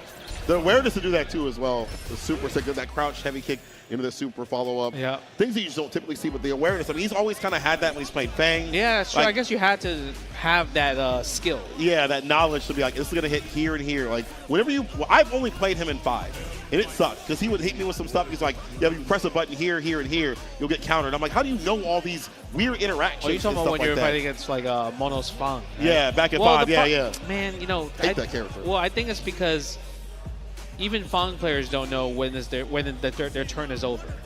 They just press buttons. They just press a button? Yeah, they just press buttons, and then when they feel like their turn is over and they want to keep going, they'll just press standing heavy punch, hoping it's a crush counter. Didn't you remember that? Yeah, I got hit by that. I feel like Fang players, they always just mash. I'm like, damn, that was a great space trap. He's like, yeah, it was, wasn't it? Yeah. Because the unfamiliar. You're just unfamiliar. Yeah. There's like, too many setups that Fang has. And you kind of had to have that to be more consistent character. With her, it's not so much. Yeah. But that ideation still works to get a lot of reward, as we saw right there. Yeah, it's definitely more controlled with her, like kind of like sequences. Yeah. Obviously, the frame data is like kind of like it's very similar to most characters to a T. Yeah. Nice. I like the air-to-air right there. The jump heavy kick, +2 again. Oh, punish? No, a little bit too far. I guess he noticed that. Yeah, try to go for the low right after. All right, Shade pulls, takes the throw. Bison gets mauled. Oh, wow, what a call. That means you know they played with each other. Yeah, he's like, oh, you a drive rush DI, huh? I got something for you. Okay. Right kick in there. There's, again, the space trap. Get the fall right after that, the poison. Yep. Tries the air. Didn't work out. Okay, Sicko, you got the bomb. What's your chance? What's your opportunity? Maybe slide? No, a little bit too far for slide now. But we're going to go for the Del Reverse, get the plus frames. Pushing towards the corner. Not going to go for the anti-air. Smart stuff. Would have been whip punished. Puts himself in the corner. Uh-oh. Ooh, wow, that made it safe? Could not have been. Maybe mistiming the medium. No way. Maybe. That's still hella He even pressed jab, too. So, like, unless Mono maybe mistimed it or did it too late, like, that was an interesting situation. Very odd. Okay. Oh. Gets the combo, but a little bit too far to get the conversion because of the side switch, unfortunately. But we do have level 2 available if he throws a fireball. Yeah, that's why you see, you know, Mono's not throwing fireball because he knows level 2 is a factor from Bison. Blocks the overhead, takes the throw, but we get the drive gauge back, so You can afford one more, not anymore. Ooh! Odie stomp with impunity. Yeah, I'm curious. Maybe Momo thought that was going to cross up, or he tried to walk under it. Ah, yeah, possibly. We've seen that happen in the corner against like drive reversal and stuff like that. He'll go for it, so it covers a lot of options. Yep. Drive impact again, just sending it out. Yeah, I'm surprised Mono didn't cancel to the DI. He had 2 armor hits right there. 2 hits to the armor. Yeah. No reaction from there. Okay, good check. That was a reaction from Sicko, though. And he gets the conversion. Misses the Blight Bomb attempt afterwards, though. That was huge. Gives Mono definitely a chance to attack back. But you know what? Sicko retaliating back from his own level 3. Taking his turn. But this is mine now. Big lead. Mono still has more to work with, though. Yeah, this is scary, though, because, right, like, now you're in C. You gave Aki CA, but doesn't matter. As long as Sicko's got bar, he's got a lot to work with. Odie stomp for plus frames. Drive rush, and obviously drive impact, catching Mono unaware. Yeah, I think it's also... the air approach has been working a lot for Sicko. I feel like that's why he's going to it more. He should really utilize that a lot more, and then if Mono doesn't find a solid answer, because there's some times where he does get the anti-air, but the thing is, it's inconsistent. The risk reward is very much in the favor of Bison so far. Yeah. Hard knocked out like an OD stomp is really good for him, and you're nice and close where you want to be. What a walk under the jab. Yep. The third one a little bit too far up, but the objective is there. There we go. Spending the OD right there, put a bomb on her. Takes a throw. Do we go for another throw? The second bomb overhead. It's going to combo. Do we kill? No, we don't get level 2. If we had level 2, he could have killed there. Like an OD pickup right after. Still will bait that out. -6 punish. OD second pressure against Sicko. Staying up, he set points. All right. Yeah, I wonder if Mono realizes what has changed right in the flow right here. Or maybe Mono's like, you know what? I'm just going to maul. I mean, it's going to work right here, right? He's going to get a full punish counter combo right here. Gets the crumple. Puts the Toxic Blossom back on you. Ooh. You thought it was overhead? Psych. Got his ass. The low coming through level 1. Least have to get it done. Cruel Fate. The super to seal it. Set point. Mono with a perfect KO. Resounding rebuttal. As you mentioned, as we started this, we're about to see it finish that way. Whoever gets a maul on gets a W. It's one of those things where if you're unfamiliar with something, you just maul. Yeah. Oh, but the perfect parry is a factor against anti-maulers. Yep, the stopping point. Have to guess if it's high or low though, but well done. Go the for bomb low. is on. Yeah, we went for low this time. It's still safe. No cancel. That was huge. Could have been like OD. It's a back fist at minimum. The cross up happens. The punish counter. Poison. Take the throw. Oh, you did not take the throw. This is going to hurt. Are we cashing out? Oh, we're cashing out. Is that enough? No way. Nah, there's no way. No way. This is down to the wire, but, you know, the thing is Mono is like literally probably one light away from winning here. But the thing is, Sicko can make a huge comeback from this scenario if he gets the read. But the command throw, he said, this is my event. Take this command throw. Mono moves on into the losers top 5, actually. What a surprising way to finish things off. We haven't seen the command grab the entire set. He's like, you know what? I do have this move. Let me open you up. And had he went for DI or attack parry, all got blown out. So great stuff. Great way to open it up. And honestly, as mentioned, and I can't anti-air you. I'm just going to maul you before you even take to the sky. So clip the wings before you take flight. Yeah. It's a good showing, and I think it's more of like Sicko was probably looking for like, okay, I just need to block one thing, and I can steal my turn back. I can get that bomb on and keep going from there. Yeah. So I mean, Mono, I mean, he knows command throw. Like you mentioned, didn't use it at all completely the whole entire set. No, and it grabbed far. It did actually. Right. That was like really probably at the far. very tip of where it needs to be for the command grab. That's it, but that also shows the evolution of people playing in Burnout, right? Because the thing is, I think in the beginning of Street Fighter 6, a lot of people were like, oh, if I'm Burnout, I gotta hold back. Yeah, that's death right there. That's death, right? Yeah. You have to like really hold your ground. That's like the best way to put it. Is like hold your ground. And like you don't want to overextend, but you don't want to like kind of underextend as well. Yeah, you don't want to like let them go, but you definitely want to. If you get aggressive, get your bar back more consistently. So like the ideation around like how people are dealing with burnout, how they're operating in burnout, and being confident enough to stay in burnout. Even if it means like a one-touch scenario. With that being said, we have crossover versus Grand Todokai. We'll see who survives between that match. Pretty marquee stuff out here. You know, you got some Capcom Cup placers. Grand Todokai recently for him for Street Fighter 6. his match with Noah was dope. Like, he figured out how to fight Noah. But let's start off with Crossover, who has crossed over to the Psycho side. More recently, I've seen more Bison out here in these brackets. Yeah, Bison, and also he did play Mai, like when he was fighting against Chris G, right? Yeah. Chris G is the one that did send Crossover. But Crossover, he's just known to play so many characters. Like, you know, like he can pick up characters real fast, and obviously whatever character is like in the current meta state, he'll learn them. But Grand Todokai, I mean, he's also, like you mentioned, qualified for Capcom Cup, performed amazing there. Also, he's one of those guys that like kind of like, he almost quit playing, but then he came back and just like, you know what, I'm going to try again. And he did really, really well last year. Yeah, I mean, qualified for Capcom Cup, did well out there, you know, stood out for Panama. I see it on the shirt, let's go, baby. I know Mama Todokai is screaming somewhere. By the way, Mama Todokai, thank you for the coffee. Appreciate you as always. But it's going to be JP versus either Mai or Bison. I would assume Bison might be the pick. You know, both characters actually are amazing. Yeah, I don't even know why. It's a coin toss in terms of like how you what character you probably feel comfortable with. You know? Yeah. Probably a matter of that. I feel like I would pick the Mai. Having a reversal is kind of nice, actually. Having a reversal, having just a very degenerate fireball is very awesome to have against a character like JP. You're right. You know, and it's also like if you have Kaguya no Mai stocks, it's like you kind of shut down JP's usage of just departure, spikes, because if she has level 2, she'll just bullet train through that, all that that's stuff. true. If you whip a fireball, it's over. Yeah, so this is one of those things where there can be a lot of checkmate scenarios where you make JP feel useless when you're Mai. Right, like but Bison could do the same thing. I mean, he could just maul you and just guess right. It only takes 2 interactions for Bison to just really, like, deplete your whole entire life bar. Don't tell Capcom guy. Leave him alone. All right, he needs it. But you're right. You know, the damage is lessened or compared to what, you know, Bison can do more damage than mine. Right, like Bison can do more damage in terms of like an interaction. So you're looking for more. Obviously, your defense is less. Yeah. So it's a matter of, do you want explosive power or do you want to shut this character down? You know, so you have many options. But JP on the other side is JP. You know, once he gets going like a level 2, JP. But the thing is, Departure's really strong as well. It is strong, but the thing is, so many people are really good against JP now. Yeah, they developed at a high level. Yeah, like, they had a choice. Yeah, at a high level. I know people still complain about JP, but I think like when you look at like tournaments, the way people can like navigate towards like the departures and the spikes, they do a great job at that. And Mai does amazing, like drive rush, standing heavy kick to go through like the landmines of the land because field. the extension of that button right to a fireball. There we go. We got the Mai. We got the Mai coming.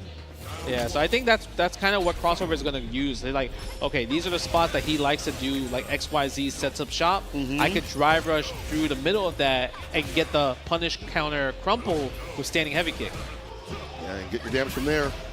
Back throw? No, forward throw? Yeah, takes the forward throw right there. Doesn't throw a fan, throws a regular fan though. Yeah, standing heavy kick. Like, the thing about Mai is also she has amazing advancing normals too. Oh, no punish on that one. That's huge. You could got a sweep right there. Ah, you're right. Yeah, I think he got a little bit greedy, try to get a combo conversion instead. But you do see Grand Todokai like neutral jumping medium to catch some of these extended buttons as well. Like he already has the idea. He's learning how to deal with it. Nice. Yeah, Grand Tie, has to spend the OD Ghost right there. That's kind of usually the best way to really catch Mai off guard.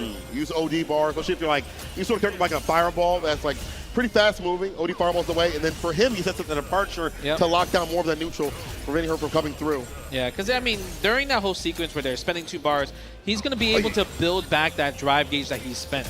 Yup. No. Overhead. Oh, yeah. Move. Gonna spend the level 1. That's that's huge. Mai's so good in burnout pressure. No DP. I'm actually surprised on that. Okay, we're going for the light Riembu. Nice, takes the throw. Yes, DR or what? What's up? Get the high. So he fireball the fan about to land. He wants a second one, but it's a whip. And it's a punish on the throw. Crossover presenting so many different options. So much different offense up in the corner. Yep. No whiff punish on Grand Todokai's part right there. It's easier, but there, as you mentioned, punish counter against the fireball. Yep, foot in the heavy face. Kick. Tries to go for another shimmy. Grand Todokai doesn't bite. I like the teleport right there to side switch. Now we're spending OD Ghost into level 2. What's the guess? Nice block, holding the parry. I like that. Block into parry is a great way to defend against level 2 right there. Get that bar back. Kaguya no Mai's going to catch him teleporting. That's unfortunate. From the top rope. In the perfect parry of the crouching medium plunge. Yep, doesn't want to spend the second stock right there. I like the perfect parry on the first one. There we go. Do we go for it? Yes. We're going to go for the burnout pressure. DI. Oh, we bait. Yes, we do. Dash up, parry into the super to seal the damn deal. Crossover. What a read. See, that was tough. I feel like it's one of those things where it's like, if you're playing JP, you have to be guessing right so much on defense. Because the thing is, the threat of OD and Mija is just kind of gone. That used to be like 60% of your health, and now people will take that reset. Obviously, you do get departure, lets you walk forward more. But some players are like, yo, I'd rather have that. That's fine. I can fight that. Yeah. I'll meet you there. Ooh, nice. Using the DI to punish the OD and Mija. That means he lost 3 stocks right there. Gone. Okay, go for the no. Nice jump right there. Doesn't commit to the full thing. Crossover gets his own jump. Kaguru no Mai. We got 5 stocks. Do we go for the pressure? Yes, we do. We're just gonna chip it out. Take on the drive gauge as much as you can. Drive rush forward. Nice. Yeah, 3 hits right there. You can't do that when Kaguru no Mai is active. Yeah, maybe the normal one or the non-one would have been fine, but that one, not so much as you mentioned. Drive rush crouching light kick ends it with the Oki towards the corner. Again, no anti right there.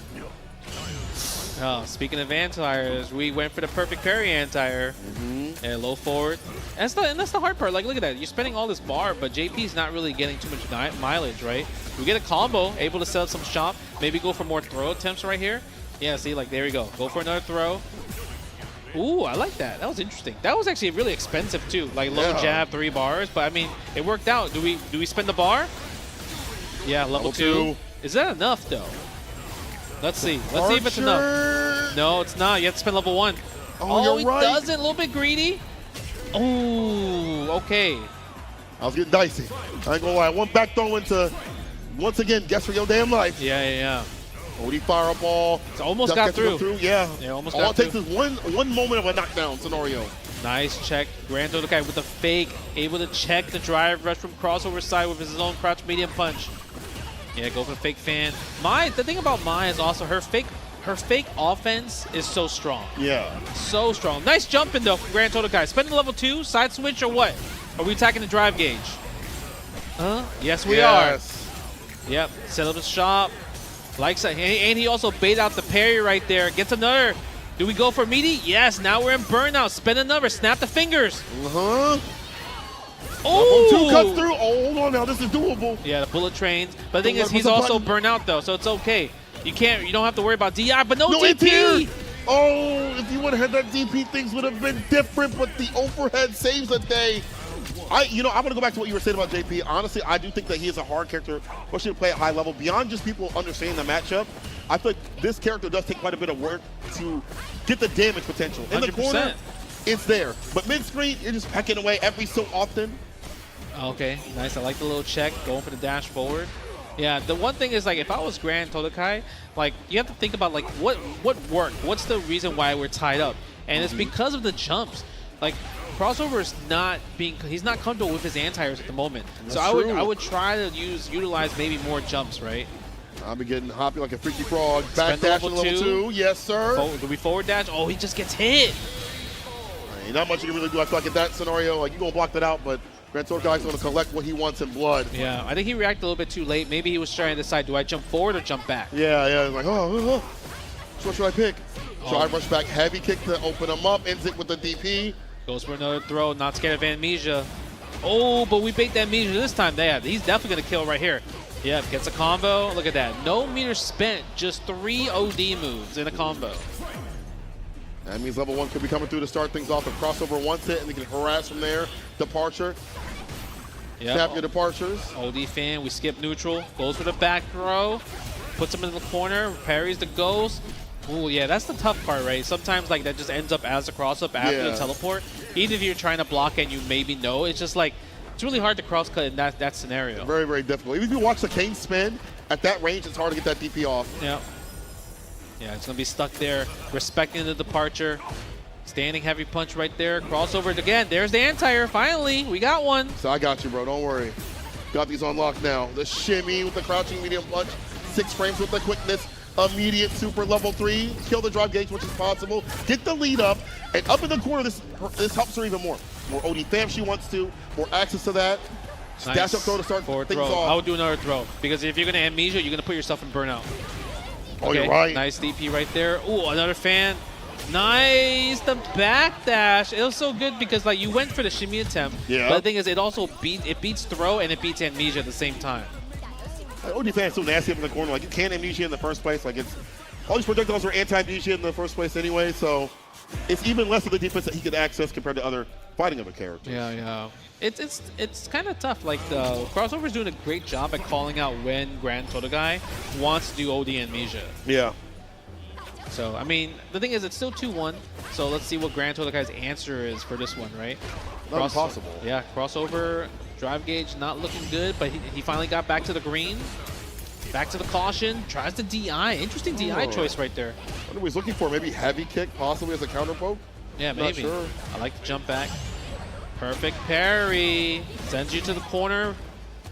Okay, goes for a throw. Yeah, at this point, you're not scared of amnesia at all. Yeah. If it happens, Nice. it happens. Air to air. Another one. Trying to attack the drive gauge. A good check for Grand Totogai, knowing that dash was not real. Archer pierced too far out in the distance, but no problem. Though Grand Totogai is getting a little bit of a walk up right now. Yeah, and it's hard. It's actually hard for. Ooh, never mind. I was about to say it's hard for JP to make a comeback in this scenario, especially when you have a huge life lead, right? Because these type of archetypes, you want to be the one to have the life lead, so the other person has to come try to make the comeback. Yeah, it's like a sim archetype where it's like they have to come to you to get the W. Exactly. You know? That's what you want. Yeah, but Follow JP has to be the one going towards Mai, and Mai's like, she's flexible. She could do offense and defense no matter what. And having departure as much as possible has been a problematic point to corral this character. And honestly, when it's out, crossover's just been holding tight. Yeah, that was a great counter hit conversion, knowing that the standing fierce might have whiffed, so that's why he went for crouching medium kick there. Oh, nice! Spent the bar. Okay, gets the combo, attack the drive gauge. Boom, boom. Oh no, we're just going for regular combo. Wall bound, set up the setup, double. Kagura no Mai. Oh, he got hit. Yeah. If he just blocked that and let the departure do all the work, he would have been in a winning position right here. Nice, losing a one-touch scenario. Enhanced fan about to land. Just DI. Catch a throw. Oh, can't DI anymore. Oh, if he did light punch spike. Oh, the air to air. He said, "My win." My, because I'm a my guy. Crossover takes it over Grand Totogai, but shouts out to Grand Totogai. This top 8 spot will be, I think, a comfortable position for him in terms of being at high level. We've already seen him do well in the regional finals and things like that. He's already been in Capcom Cup. I expect that also again this year. But crossover, his mind, you can definitely see the ideation. As you mentioned, heavy kick has been a choice button against JP, not only as like a anti-fireball tool, but against crouching medium punch as well.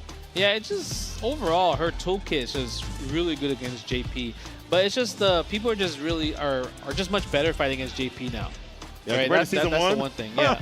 And I think JP, but yeah, still. and I think because people are better at fighting JP, it makes the JP players kind of doubt themselves when it comes to setting up stuff and able to not getting the reward that I had before.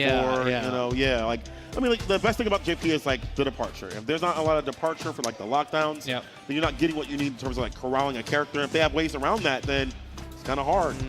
It is what it is. Yeah, we'll see. I mean, we'll probably see more advancements of Grand Totogai in the near future for tournaments. Our next match, Crime versus Mono. Is this technically a team kill sort of, because they're both on the same team for Street Fighter League US? I guess it would be coming soon, right? Yeah, I guess it would be. So they practiced and played. So we'll probably see things that are not just steps ahead, but flights ahead, because they've been in a training scenario continuously. Maybe. Yeah. I don't know how much they play with each other, just because they might just be teammates by name, right? It doesn't mean you don't think they play together in terms of... Not yet. I feel like during Street Fighter League, you obviously lock in with your teams. I thought maybe even before you might have a few. But you may be right. You may be right. They probably just okay, I'll see you when I see you. Yeah. 2 weeks or a week before. There might not be that many Akis. I don't think there's any Akis. No, Pocholo from Chile is amazing Aki. He's the one that puts all the tech out there and in terms of you're right. He used to be a Monat player, right? Yeah, he used to play Monat at 5, so I used to copy all his Monat stuff. You're let me get that. We actually play a lot of similar characters. He's just the lab monster that I always copy. You're let me see what answer is that, B? Yeah, all right, Nice. Yeah, nice, so thank you. He definitely has Aki experience. So obviously, Mono's gonna be playing Aki, and then Primate. I mean, it depends on whatever character. I feel like the Chili boys, they They just pick whatever character they enjoy. Character of the week. What's the flavor What's the today? flavor today? You know what? Today I want some strawberry. Right. He did pick Ryu against Christie. It didn't work out. Yeah. Obviously, we seen him. Ken, you talked about he has a Bison and also an Akuma as well too. But I guess we're sticking with Ryu the whole entire time. Maybe feels like it. Huh. Surprisingly, I feel like the Akuma wasn't that bad, but maybe wants to be with the character that he is the most solid with, or at least top 2 solid with. Blaz has made a lot of people Ryu believers, that's for sure. Oh, yeah. Ooh, right away. Go for the Venomous Fang automatically. Tries to bait. I like that. Testing the young man's reaction with a drive rush jab. I like that from Mona right there. That kind of shows like experience right there, right? He knows what type of player that he's dealing with. Yeah, get that data. First to 3, a lot of time to do so. Reversal light. OD fireball for the knockdown. Side switch. Take the opportunity. Even if you don't get that hit, that's fine. But burnout, not so much if he harasses with the Hashogeki. Yeah, Hashogeki spending the fireball right there. Charging up. Get the Denjin install. Ooh, that's going to be a punish. That was really ambitious from Mono's side right there. I think he should have just kind of just chilled right there. But he's going to build the bar. Cross-up didn't work out, so he's able to get that kind of that throw against the perfect parry attempt right there. Mono first round. Okay. Yep. Fireball, of course, to start it off, but Primate's got a bookie of his own. Okay. Go for the plus frames, attacking the drive gauge. Ryu players love attacking some drive gauge. Bro, it's and they're personal. And they're mad sneaky about it too, right? Yeah. Just Hashogeki, donkey kick every so often. Yep. Blocking is a crime against Ryu, apparently. Okay, stand jab, cancel the Hashogeki. Go for the donkey kick. Oh, Mono burned himself out. He thought he had just a bit more, a sliver of drive gauge left to drive rush forward. Nice, yeah. Name. Hard decline. Go for the DP. Yep, that's it. Easy. Easy answer for Crimea right here. So the best throw pressure in the game is coming from Ryu. Like, he's so close right after a throw up in the corner. You have to worry about the buttons right after. Hashogeki try to go for it. Mono reading. Huge punish. And side switch as well. Yeah. Okay. Oh, gets hit. Damn, we're spending. Oh, I'm sorry. I thought he was gonna spend the bar right there. I thought so too, actually. Oh, we're gonna spend the bar here, right? No, we're not. Drive reversal against the overhead attempt. Nice. He was in the stance one checking that drive rush. Snake kick. Here, there, everywhere. My magnum opus. That girl is poison. OD fireball, no drive rush, heavy and set. Once to ensure the burnout. I do like that from Mono. Nice, I like that. Mono also didn't want to overextend. He thought maybe Crimea would do a reversal level 3 right there. Backing off, yeah. debate. You can even see the buffer from Crimea, right? He's like buffering a little bit while walking forward. Almost. I think he did input the level 3, but the thing is he was still in the animation of Hashogeki. So shout out to Mono for doing an early DI compared to a later DI. That's actually a really good point. He could have died for that. I think he was mashing that level 3. It just didn't come out. You like that sometimes. Okay, go for the crouch medium punch. Crimea is the one that's needs to have I think maybe a different approach with his offense. I feel like it feels like it's very straightforward with Ryu, and Mono's able to kind of like read that. And even Christie was able to read it too. Yeah, it seems like it. I feel like there's effective way to play, but it's at least older players. Like they're not breaking down the way that Crimea wants them to. It's like not slugging it out. Does hit the super in between the string. Crimea's drive gauge almost gone. Drive rush.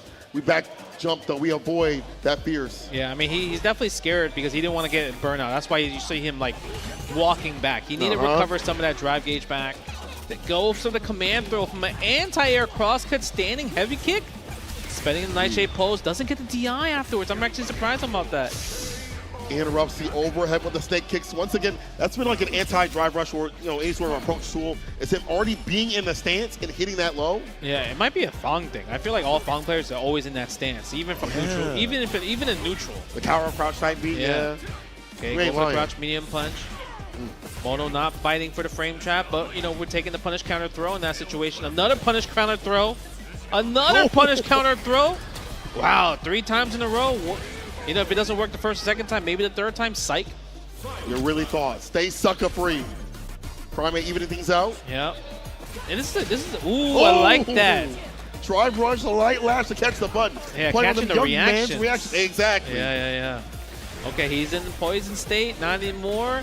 I like, ooh, you see you heard the impact on that bad boy? Bow! It's a Flintstone Vitamins, man. Get the buff, the fireball hit from the back door. The low, Hashogeki into level 3. Tons of damage incoming. It does not kill. So Ryu says, what's wrong? Get up, watch this. Oh, he said in Japanese. Okay, Come on, I'm man. gonna trust you. I'm gonna trust you. Put it on English, please. Yeah. He's like, what's wrong? Get Get up. up. Like, bro, you just hit me with the Shoryuken, bro. Yeah. Nice. Aye. I like that. Guaranteed chip damage. The only thing Mono could have done there was anti-air. If he did anti-air, that was checkmate there. It's difficult to do. Again, he checked the yeah. He know that's like a useful thing to kind of like trick Prime. Yeah. Right? To halt him a little bit Yeah. from pressing buttons on the drive rush up. That sets up for later, so get advanced further. Yeah. Drive rush and just cancel. I like that drive rush option select from Mono. Thought that maybe that was the fireball, but it was a fake Hashogeki in the process. Hey, hard knockdown Tatsu to get the side switch. Smart stuff. Corpse hop. Oh, he tried a cross cut, but that's like a hard place to anti-air right there. Sometimes it's like that little dead zone where like your cross cut won't come out. That one perfectly done. Drive rush jab, crouching medium punch. Nice and close because he's up in the corner. The fake out with the jump medium. No tap parry. Up in the gun, he works over the crouch fierce. Didn't complete the combo. Will get the jump in right after though. Calling out the throw. That's 1-800 damage. Man, that was good. That was good offense right there. Okay, Crime. Now this is like his first time in the set taking the lead as well too. Yeah, in terms of like not even just the rounds, but like the momentum is clearly in his hands right now. Clearly. Nice. Again with the neutral jump. I wonder what he was looking for there to call that neutral jump. It obviously wasn't for drive rush throw. I don't know. Oh, nice.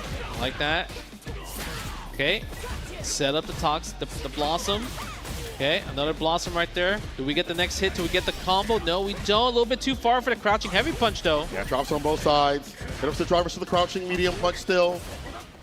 Uh-oh, careful the drive gauge on both sides, brothers. Hashogeki trade. Yeah, trade on both sides. Going for the -2. Prime attack. He's like, if we're both in burnout, I'm chilling. We will Hashogeki trap all day. But here we go. It's Mono's turn. Okay, we're stealing. Nice jump back. And the knockdown with the sweep. Yeah. Ooh. Another neutral jump calling out the throw. That's been a problematic thing. Crime calling a tech and the jumpers are connected. 2 games up. What a switch. It's tough, man. Sometimes, you know, like whoever says taking the throw is a thing, people don't want to take the throw anymore. No. It's annoying. I would tech there too. Okay. Yeah, I like look the traps that he's doing with crouch medium punch. It's like Mono is scared to challenge there. That's why like these delayed crouch medium punch are actually working a lot. And back walking to avoid the snake kicks, any sort of interaction. Yep. The rebuttal that we saw with Mono is not working out at all. Back with drive gauge, but back out of the damn corner, dead. Tossed like yesterday's trash. Set point. Crime. Yeah, his offense changed. I like the fact that it's changed a lot. It's actually kind of like taking advantage of like Mono's defensive habits. Yeah. Of just like pressing buttons late. Pressing buttons late, teching continuously. You see, look at that. He's walking forward. Crouch medium punch, walk forward, crouch medium punch. Take that space that's given to you. Yep. Oh, the check. My green is better than your green. Yeah, had the fast one, the 4 frame. Oh yeah, we're attacking. This time doesn't get the jump and punish. Spending level 3. If I'm gonna turn gray, come on, join me in the burnout sequence, please. We both ashy. Ugh. So now what's the sequence? We're back in neutral, sort of. Ooh, this is sweep. Good for a sweep. As you dash up, that would have been sick. The trade with the DP, the walk-up throw, meaty fireball. One more touch. Oh, you get it back, and he just DP again? Because the thing is, that wasn't even chip damage at that point. He's just going to let it rock. Yo, these kids out here, man, again. It's one of those things where maybe he just read that, like, yeah, you're thirsty that I'm in burnout, so let's take the trade. Yeah. I'll win the trade, technically, because I have way more health than you, and you're about to die, right? So let's go blow to blow, toe to toe. Crime moving on to Romano. Shouts out to Romano once again for putting on this tournament, being so strong to get through the tournament to top 8 spots right here, as we've seen continuously years after years. And once again, just a great guy. We love him. Yeah, he's amazing. Amazing. Just putting on this whole tournament for everybody and trying to bring every community together. But now he's in the spectator seat, could just chill and just enjoy the rest of the event before he has to start closing down. Oh, yeah. He gets another hour or so. A little break, right? A little tiny break. He probably has to take a phone call for this time, you know. But we're going to have next match, Crossover versus Blendo Ben. Ooh. Right? So obviously, I feel like because Blendo's he's going to pick DJ, and Crossover, obviously, like multiple characters, I think he'll probably stick with Mai in this matchup, I think. It makes sense. I feel like the Mai is fine and effective. You know, the fireballs are absolutely fine for use like OD. Obviously, he's got the fake outs. He can kind of keep up a little bit. But, again, level 2 is really good. Yep. I think her normals are really good to interact. It's the same problem that, like, Chun-Li can present against DJ, is that her normals are good, too, as well. They advance, as you mentioned. The heavy kick, stand fierce, stand medium are really great. So I think she can give him some problems. And I think that's the character for him right now. But Blendo big, you know, again, be up this top position for him. He didn't think he can get there, as you mentioned. Like, this is like a informative place for him. Like, oh man, I can do this. Yeah. You know, I'm up here for a reason. Yeah, it's just tough that like DJ is a really, really good character. But it's just like, if you're a person that knows how to stop the DJ drive rush shenanigans, then it makes it harder for him to win as a character. Yeah. Right, because that's kind of what he really gets away with. The initiator of the drive rush Chad or Sobot. Yeah, because he doesn't have crouch medium kick drive rush like other characters, right? It's just a sweep. Safe sweep, sure. But the thing is, you're not getting too much mileage because even after you do sweep, what are you going to do next? You're going to do meaty drive rush. Yeah, you have to hit some green to get in there. You know, walk up for a medium kick if you're lucky enough if they don't press a button right after it. But that's like not a setup scenario, you know, for you. So yeah, you're right in terms of like the meta also with the burnout. He is one of the worst characters in burnout. Like him being burnout sucks. 100%. Like, and then you have a character like Mai who can focus on putting you in burnout. So it can be a very big test for him to not be in the gray. Yeah, it's also people lately have been making sure that when they see that you have under 2 drive gauges left, they're going to attack your drive gauge by doing strings to attack it.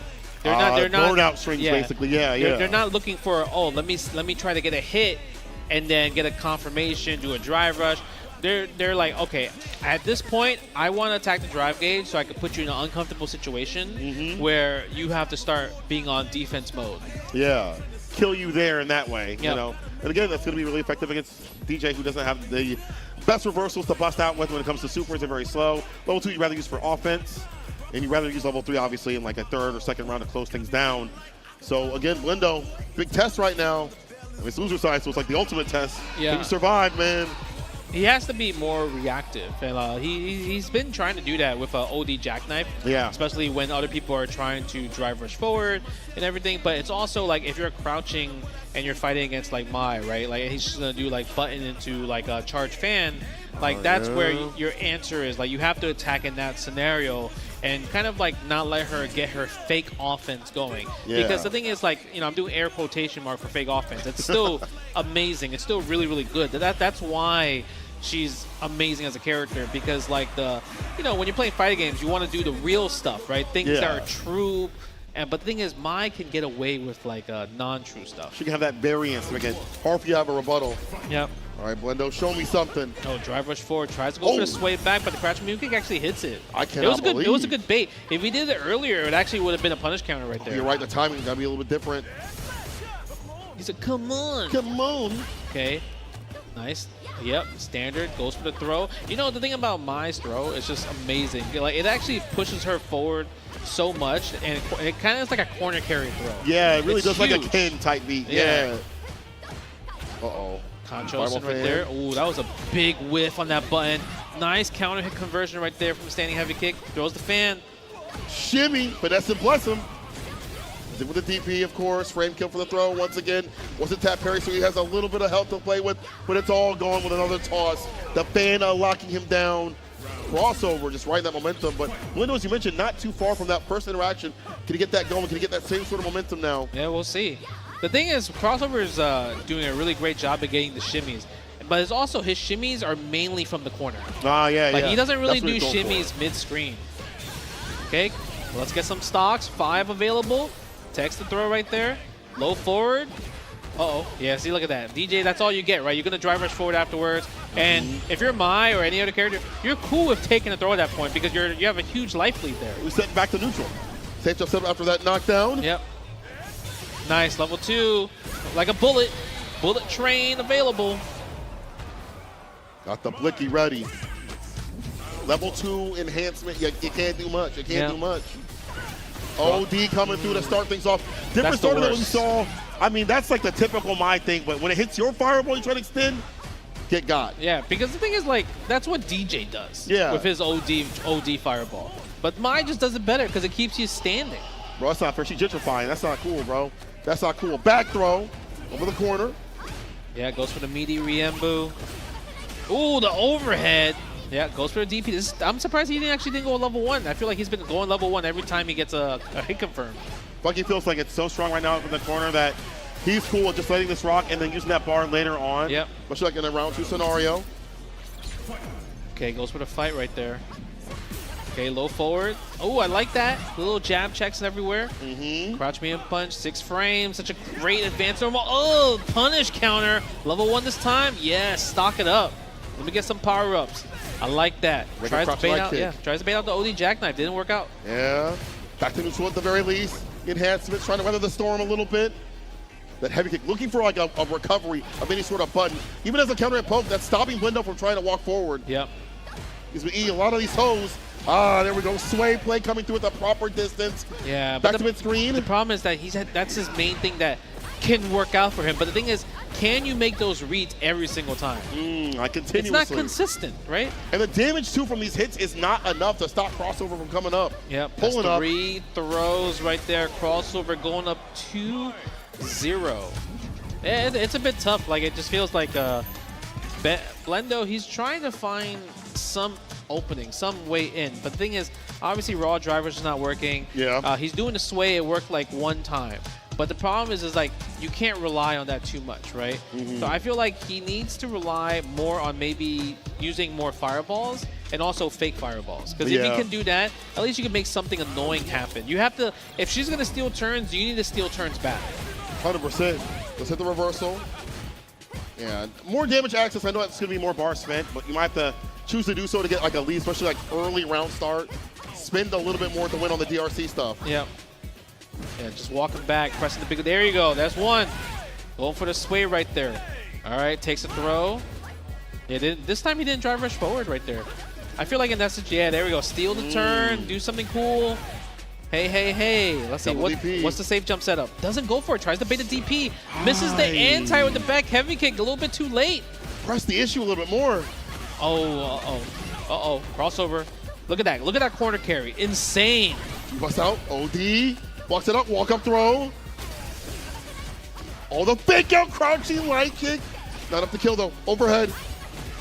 Delay back medium kick, but right on time crossover. Yeah, see, at that point, it was like, it was tough because there was no flash. If he was flash kick OS, that maybe it would have been a different story right there. Yeah, right? even with the delay on it, so to be able to have that bust out. Crossover at match point right here. Again, whipping standing heavy kick. I feel, it's not the button. I feel like you have to kind of use more medium buttons because like if you're whipping a big button, my button for just like whiff punishing, it's so rewarding. So rewarding. Now we're going to get the stocks. Even the drive gauge is healthy on crossover side. Help parry, the shimmy, the finesse and bless. Level 2. Combo the DP afterwards.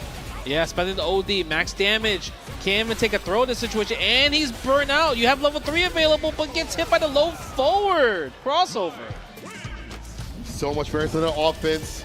Took down all that defense. Window bin out. But I will say, once again, congrats to Window bin to get this far. Yep. Again, I remember meeting him over at DreamHack, and he was like, yeah, man, I'm new to this. You know, I want to play Street Fighter 6 a lot more heavily, and look at where he's come. Out here at First Attack, top 8 spot, but it is crossover moving on with the Mai and the Bison. What a great combination we've seen, and we'll see how far he can move it through these brackets. Yeah, I mean, it's been an amazing top 8 so far. And, I mean, we're getting into the sweaty territory, right? Where the final 4 players are, you know, here. I think the next match, I think we're going to go back to the winner's side. But before that, we're going to take a quick little, you know, quick commercial break. And stay tuned for more Street Fighter 6. We want light. Get over nightmare.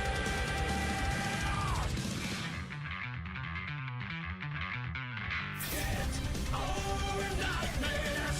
Oh, we can tame the darkness. If you can see the way at night. Hold the faith. We have something we can take. If only there is a glimmer of the light. Light. Get over nightmares.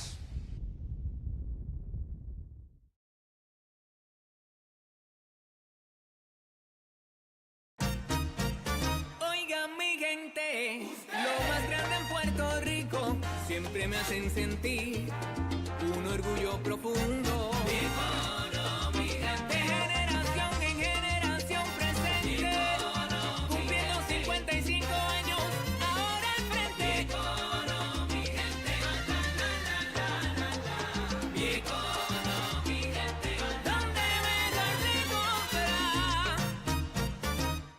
Genesis Security Services contamos con equipo altamente capacitado para ofrecer servicios de seguridad y vigilancia para su hogar y negocio a precios accesibles. Ofrecemos soluciones tecnológicas para minimizar la propagación del COVID-19 con el uso de analítica de cámaras termales, conteo de personal para evitar aglomeraciones, estaciones de verificación de mascarilla, guantes y más. Nos destacamos en el cumplimiento de estándares de salud y seguridad establecidos por las agencias estatales y federales. Llámenos al 787-776-2410. ¡Estoy en esa! Eso. Pasada. Tira la yompa. ¡Sí!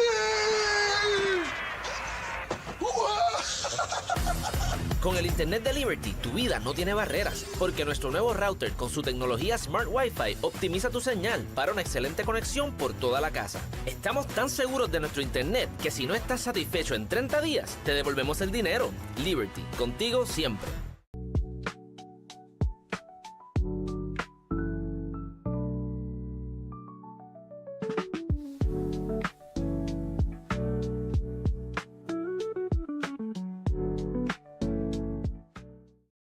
Es mejor tenerlo y no necesitarlo que necesitarlo y no tenerlo. Es mejor tenerlo y no necesitarlo que necesitarlo y no tenerlo. Es mejor tenerlo y no necesitarlo. Permiso. Sé que es un momento difícil, pero su mamá tenía seguro de vida. Sí, tenemos multinacional. Es mejor tener un seguro y no necesitarlo que necesitarlo y no tenerlo. Multinacional, seguro te responde.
I've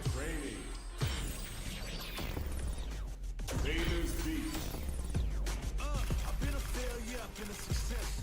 I'm like a diamond, I shine under pressure. But life's been trying me, I learned all my lessons. I realize I gotta kill all my blessings. I'm working hard every day to be a better man. If practice makes perfect, then I'm already a veteran. I suffer from defeat, so success is my medicine. Destined for greatness, so you know that I'm back again. Back on my feet after I fell down.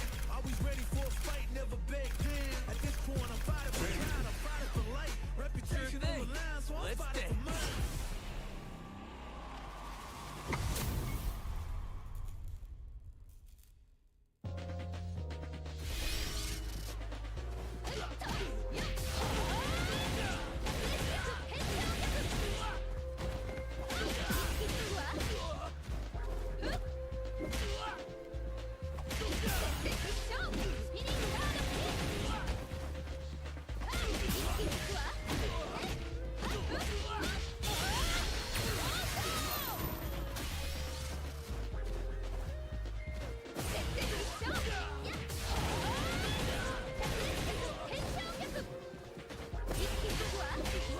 Hola. We are not Justin Wong or named Saint Cola.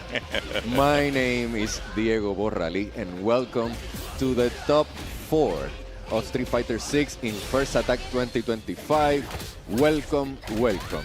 Please, good sir, all the way from the Dominican Republic, join me with his beautiful voice, with his charisma, and with his analytics, Jorge Po. Welcome one and all. This is your boy Jorge Po from Dominican Republic to the world. Yeah. Welcome again to the First Attack 2025. We have the actions of the last 4 survivors. These top 4 in Street Fighter 6. So right now we do have in winner finals from the United States. Chris G versus I Will Kill You from Trinidad and Tobago.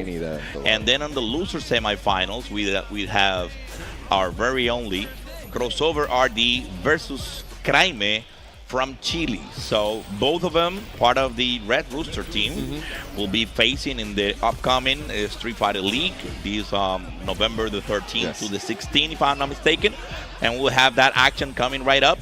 So we do have already Chris G versus he will kill you. It's not me, it's him. We have to play with all the words here. Christopher Gonzalez does what Christopher Gonzalez does. He goes to some tournaments and he places top 8 in every single tournament he plays. How he does it, we don't know. The ability and the talent of a guy like that for more than maybe the Marvel days, Marvel 3 days. So at least 10 years of consistency, high-level consistency, and I Will Kill You. It's a new player from around. Yeah, he's from Trinidad and Tobago, as I mentioned. He has been around the block. He was in Blink Respawn 2025, and he had a great performance. He was part of the top 8. He made some noise. Yeah, he did make some noise, and we see him now on Puerto Rico doing his thing. It is a great surprise, but this is the new talent from the islands that we have around the Caribbean. Having this talent coming to Puerto Rico now and facing Chris G on winner finals. It is a great surprise, so let's see how it goes against this modern Chun-Li. Okay. Now the fireable game is such a great option for Akuma in this version. Okay, now we're fighting now with the fireable war started. Perfect. 4-hit combo. And then the pressure. Almost in the corner. Watch out. Chris G is about to get exhausted. Only 1 bar left on the drive gauge. Okay, now we got the confirmation. He ended up being... Oh, wow. This is unfortunate. Yeah. Was a miss input. I was trying to do the cross-cut DP, and then you have the level 1. But he still has some bars. However, Chris G having the best part of this round. 52 seconds left. In the corner. What's going to be? Okay. Is he going to use all of it? Oh, you and know it. There we go, Papa. Level 1. And you have the first round. The aesthetic of that super is really beautiful. So That's how we start off the top 4. Chris G now taking a bit momentum to his side once again. Now we take him to the corner. Some lightning kicks.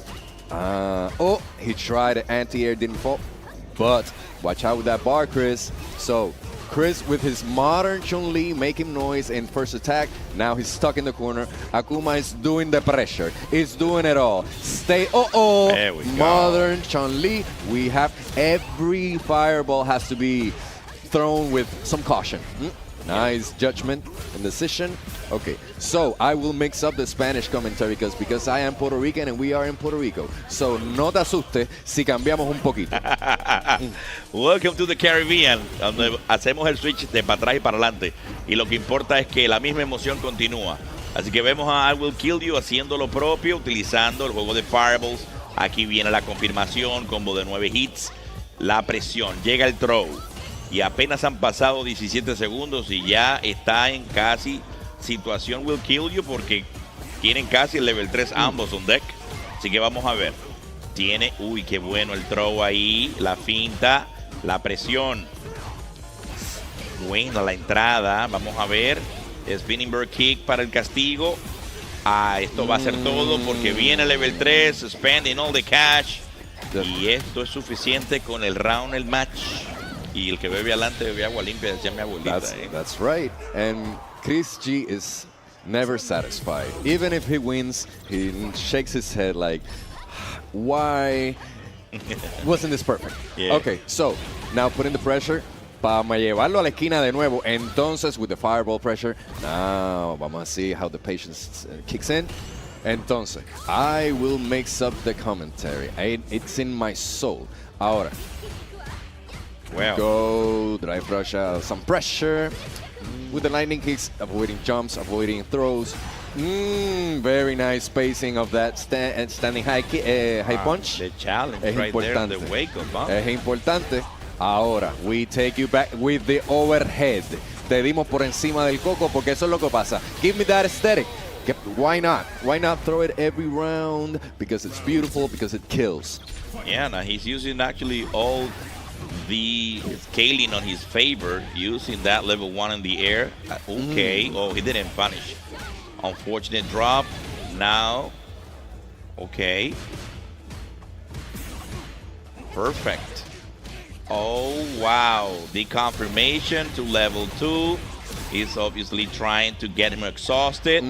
Good defense by I Will Kill You, challenging on the landing. Because it's 3 times. The dive kick in problems. Chris G. Oh, boss. Both of them are exhausted now. I Will Kill You, level 2 on deck. Oh, wow. What a response from the rapid fire and the Taxu. To the, oh my God.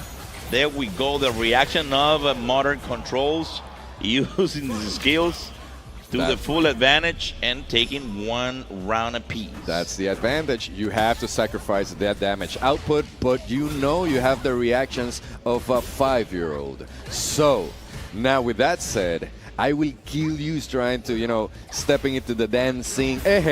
Don't step too much because you will get clipped. Now, level 3, we will see.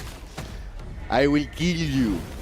Applying all the damage. It's almost burned out. Let's see what executive decision he makes right here. So, you cannot do that. But Chris G was not ready. All right, but Chris G playing Street Fighter 2 in Burnout. We'll see how I Will Kill. Oh, he got out. That's unfortunate with the airborne. He got out. In the corner. Now the throw. Then he got the drive back, and that will be enough. That will be enough. That will be this it. This is 2-0. Winner finals, Chris G. Still not happy with his performance, Christopher Gonzalez. We'll see how he can, Oh, nice bait. Now to the combo, 9 hits. Oh, the wake up of the unnecessary roughness. 11 hits, and again and again and again.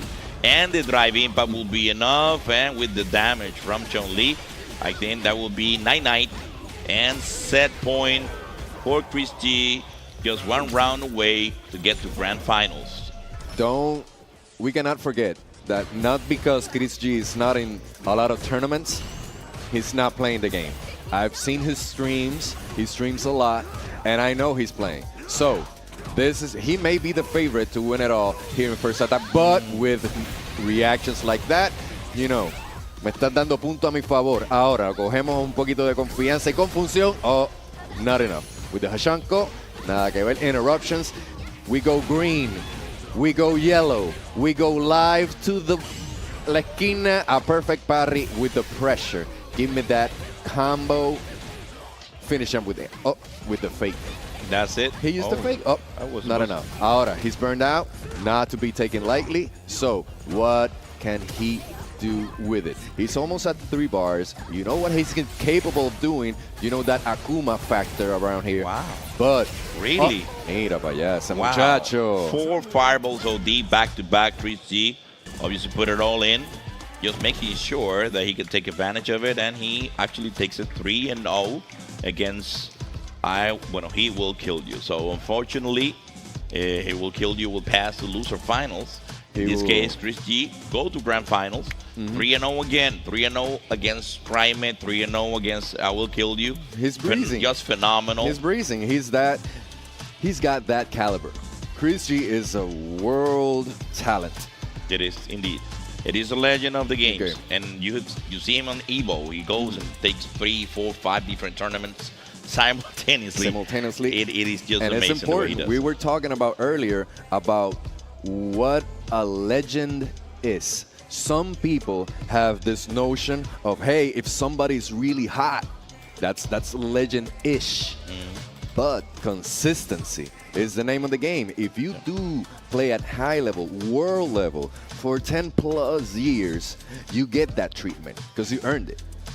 I will go a little bit further than 10. You know, maybe 50, maybe 20. I don't know. We just mentioned the numbers. But what we do know is that he is the one right now in grand finals. So everybody should be aware of what's coming up next. So in this case, you will have crossover from Dominican Republic versus Crime from Chile. Both of them members of the Street Fighter League under the team of Red Rooster, representing Puerto Rico. That's right. You have them both here to see who will be the one responsible to face Chris G once again. If they pass by, I Will Kill You, who is waiting in loser finals. Watching right closely. Now. Yeah.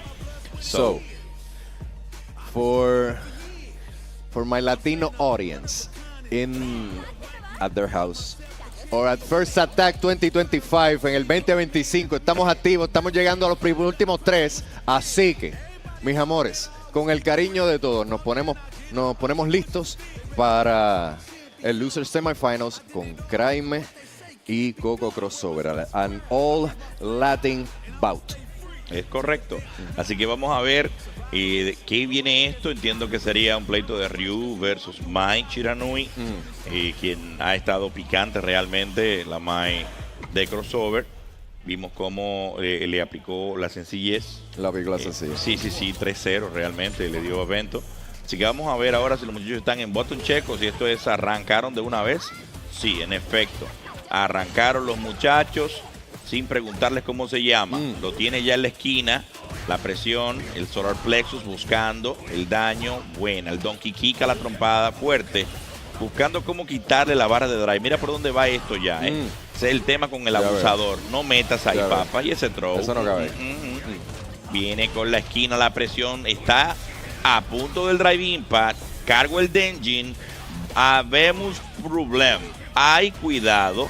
Ay, baby, pásame esa cosita. Creo que va a ser todo. Hoy no. Perdonadito. Pero baby. Pero y son libres porque son re-roosters. Así es. Ay. Ahora viene Hachogeki limpio, Hachogeki fuerte, Hachogeki pequeño. Y de ahí no lo salva ni quien metió la penicilina. No brinque, papi. Lo tenemos a un botón y llega el DP y se apunta el primer round. Falcons Crime representando acá. With the full bilingual experience, I'ma do this. So, Don Crime con el perfecto parry, ahora crossover. Vamos a ver qué puede hacer con el corner carry. Si llevamos con el overhead a activación de level 1, Aguántame eso. En lo que te pongo la otra. Vamos a ver con los abanicos. Hace calor. Si nos ponemos a hacer los throw loops, nos salimos. Hay que tener cuidadito con la distancia. So we do not fall for the traps, but the neutral air. Let's show me something.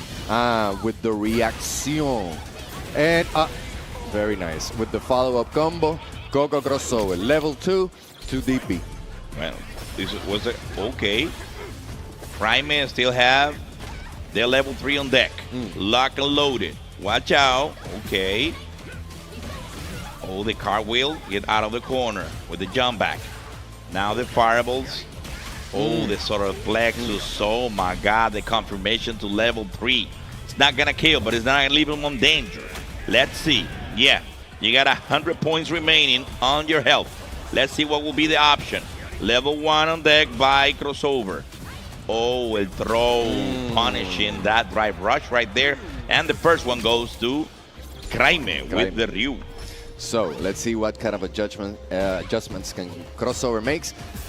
You have to be careful with the overhead, I mean, for starters. Entonces, we're going to the corner.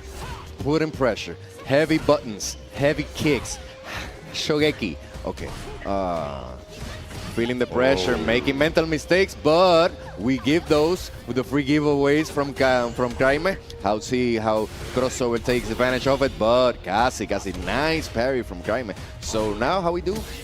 Well, the pressure continues by Crime, and the perfect parry. So we activate level 1s, so we're gonna go with the advantages of it, and we follow it. But he knows the gaps. And he goes for it. Hey, I got an overhead too. So ten cuidado. We in the corner. Oh, hey. In first attack, we give free giveaways. It happens. Mental errors, unforced errors. Nice. Following up with the fan. Baiko crossover from coast to coast. Give me that drive impact. Handle this. Give me some. Wow. Great usage of his resources. He took it to the corner. The DP was on point. Okay, great check by Crime with a crouching medium punch. Solar plexus again, looking for the damage. There you have it, the throw, and he's burned out already. Oh, he took the offer. You take 3 and just pay 2. Oh, the drive in, but I was ready with the level 1. He's not over until it's over. The jump. Oh my God. Oh no. Oh no, mama. Look at him go. Okay. What about? He got the level 2 on deck. Another. Okay, he got back the drive. And here we go with the, nice my chase. guy was ready for everything. He's already on the Matrix. Nice He chase knows it all. Entonces, nos movemos ahora. Entonces, ok, un poquito de presión de parte de Crime. Si aprietas esos botones y ya está exhausto, ya está cansado, burnout. Entonces, we go to the corner to apply the Street Fighter finest. You see chickens and stars. Saluditos a Astro Tour allá en RD. Entonces, nos movemos aquí. Hey, we go for the empty jump low. We have get off of me. I don't like it. But now it's Crime who is tired. He does not like nobody likes being in this state in this game. But that's what you pay to play for. Entonces, stop it. Crime trying. Llegó el agua. Oh, vamos a los throw. Vamos a ver qué tipo de throw loops puede entonces hacer crossover. We go for 3. Pay for 2, take 3. Entonces, the name of the game. If it's permitted, if it's in the rules, you can do it. Ahora, it's part of the game. If you drain them down by throws and throws, hey, your life bar is still draining life. Yeah, great usage of this tools. Now you got the level 1 activation. He already have the stock. With 4. Okay, good parry to the overhead and the solar plexus. Looking for the damage. You got level 3 on deck. You gotta be careful.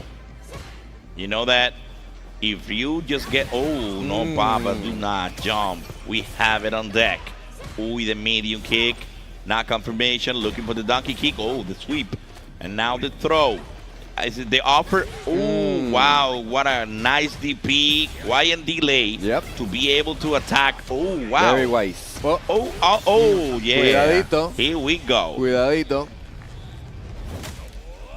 See you later. Hay un pana que calls that bicep the Arnold Schwarzenegger bicep.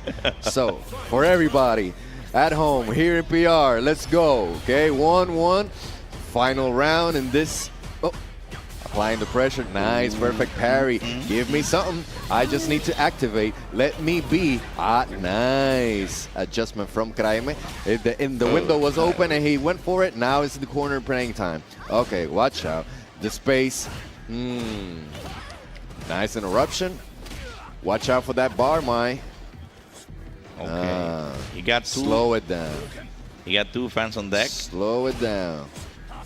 About to be level 3. Watch out with a fireball. 68 seconds to do something. Nice parry. Nice cancel. Oh. Yeah, more damage because he already have a level 1. He got more another damage. 4. Ahora, and he still got a bar left. Now we're going for the corner. Ay, tocadito, tocadito. Okay. ¿Quién está ganando? Who's winning? Who's winning? Okay, I do not have to rush anything. Let them come to me. Let the children come to me. With what? He got, you know, cheeky. Pero hacemos esas cosas. He was ready. That's why they made the Red Rooster team. That's why they do it. That's why he's a Red Rooster. He's in the roster. He said, wow. We saw that. And he did the bait. He went for it, and he paid the price. 2-1. Kraime with the overhead. The confirmation to the... Oh, wow. Great jump in by crossover. Getting out of the corner. There was no punish on the autocorrect. Crosscut DP was missing. Okay, the parry. The pressure in the corner. He feels comfortable in the corner, but he's still being punished by it. Okay, the donkey kick. Now, look. Oh, wow. It worked. Yep. About to be burned out. Lexi, great. Tech throw by crossover. No, do not jump, boy. Do not jump. Why would you do that? Ooh, it's about to get exhausted. Both of them are exhausted. This is tense. Yeah, we hit at level 2. There we go. They're both playing Street Fighter Street Fighter 2. Wow. I just love being 2 burnout characters playing Street Fighter 2 and round 2 fight. Vamos a ver ahora Kraime manejando un poquito de terreno, pero no me dejes así que te voy a hacer el Whip Punish, me voy a activar. Y soy rebelde que la siga los demás. Movemos un poquito ahora. Es importante entender este tipo de... donde estamos en el stage del juego. Tenemos 3 abanicos on deck. Las cositas están, hay mucho tiempo para jugar, pero estos muchachos están intentando ganarse información uno del otro, pero Schwarzenegger, mira el bíceps, damn, tipo. Entonces, Avecito de Frol tiene la barra crossover y prefiere no bloquearse, pero lo tiene que hacer ahora. Kraime con un besito de barra también, con 66 para jugar. Con el abanico abuela.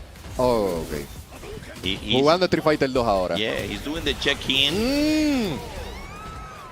En dominicano le llamamos eso el cubetazo de agua. ¿Oh, sí? Sí, es un cubetazo de agua fría. Te sueltan, sí, porque el Denjin Fireball is too fast. Yeah, we call it like GG's, shake my hand. Kraime with the special edition mono water bottle. There's a story, there's a whole story behind it. There's a reason behind this. This is not a merchandising, decision. It was a necessity decision back in the day. I am really happy, Jorge, that you are here. Appreciate it. Sharing with us. This is your first time in PR? It is my first time in PR. I have a blast. Okay. Thank you to everybody actually who helped me to go through this weekend, having a nice weekend, in fact. It's important to rejoice. We have one gaming weekend, and it's this weekend, and we have to fully embrace it. That's what we're doing. The whole First Attack experience, the ones have come before know what we're talking about. The ones who are still sitting down here at, what, 11? About to be. About to be. 10:54. They know what we're talking about, and there's a reason behind it, okay? So, in the tropical island of Puerto Rico, we can roll them R's like you've never heard before. And this is fun, and we like doing this. So, the next thing, the next stage in this tournament is las finales de losers. las loser finals. If you have some interest in learning some Spanish, indirectly we will help you without you asking us.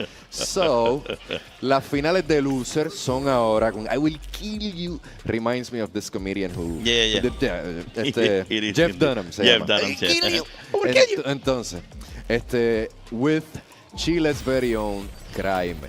So, the battle of the teams. It is indeed. The battle of the teams, the young blood, the best reactions in the game, the most natural reactions in the game, because that's how the body works. When you are in that stage of your life, you know, some nerve reactions are better and more aware of the whole situation. Yeah, so your main reactions, so we're about to see that. And this matchup will be Akuma versus Ryu. We want Chotos. Choto players doing their thing. Let's see how it goes. Round 1-5. This is loser finals on First Attack 2025. I don't know. Was that like a button check, or it was just a mistake? He tried to do something, then came out a totally different thing. Okay, now we go with the wake up of the EDP. The confirmation with the light punch again. Is the repetition. It's not deja vu. It's just I will kill you doing what I think is best at the moment. 74 seconds on the clock, and the dive kick does the damage. 5-hit combo, and you already have it on the corner. Good check-in right there to the drive rush. Okay, the challenge by Craime. Again, the confirmation. The flip and the punish to get the first round. Very volatile, man. That's what Street Fighter 6 does. These are two heavy-hitting characters, and this is what we came to see. So, we exchanging like kicks. The sweep. Then we never talk about the sweeps, but we do. They're very close on. Okay, so now we do puño para la cara bloqueado. Entonces, espérate, con cuidadito. They're taking their time, pero if we can confirm things like this, then we can carry to the corner. Hey, neutral jump. No, gracias. I've seen this before. I watch her play. Okay, we go in the corner. Akuma's doing what Akuma does. But the perfecto parry de parte de Craime para intentar llevar esto. Hey, suavecito. No tenemos que ir para el otro lado. He burned himself out. He did it. Vamos. Hey, I've seen this. I've seen this movie before, and this is about to go 1-0.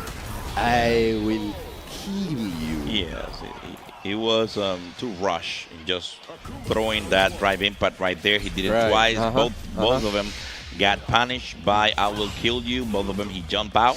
So in this case, Craime needs to pay more attention to usage of these drive impacts. Now he got it on the corner already. Let's see how it goes for him. Okay, good technique. That's why you do it. With the low. They had the small Hachogeki to get the punish counter with the throw. He's exhausted. He's already KO. He got the first round on the second A very match. quick round from Craime. Craime's starting to feel the pressure, and some people play their best when feeling the pressure. Now, I will give, perfect parry, very nice. Some corner carry, low damage, but high positioning. With the clear cross cut, we'll see. Vamos a ver, a Craime no le gusta eso, but now he's on the offensive side of it. I won the corner. This is the game. This is what you do, okay? You try to push somebody to the corner, then the other one tries to escape, and then I will try to do the same to you. And we do that for 99 seconds. Hold that. This is why we play the game. Ahora, some people like to do it better than others with the confirmation combo, and this is it. This is the round of, all right, I heard you. Your name is I will kill you. My name is Craime now. Let's start this fight. Yeah, an interesting decision of Craime not using DP as an anti-air in the jump in from I will kill you in the corner. However, he took the best out of the matchup. He's now one apiece, and now he already have it on the corner with the DP. Oki, a throw. He didn't do the second option. The neutral jumping. Oh, he's trying to catch the jump in with the medium to Taksu, but he hasn't been able to accomplish that. Oh, wow, that would be enough. And the DP, KO, and that was a 25-second round, so that was fast. Craime with the momentum on his favor now. It's I will kill you's turn to try to stop the bleeding. Let's see how if he managed it. Ahora, vemos a Kraime. Esos muchachos les gusta tirar el Hachogeki ahí. Vamos a ver. Bien parecido en... vamos a... Con los fakes estamos intentando baitear cosas, pero buen ataque. Perfect, parreado ahí. Nos vemos un poquito... están bien pegaditos, Jorge. Están peleando bien pegaditos. Aquí nos vamos a dar en la cara, de verdad. Tú y yo. We want the smoke. We want the smoke. Ahora, el Arnold con 66 para jugar. Siempre va a salir el 66. Eso es algo que mi cerebro sale ahí. Entonces, chequead.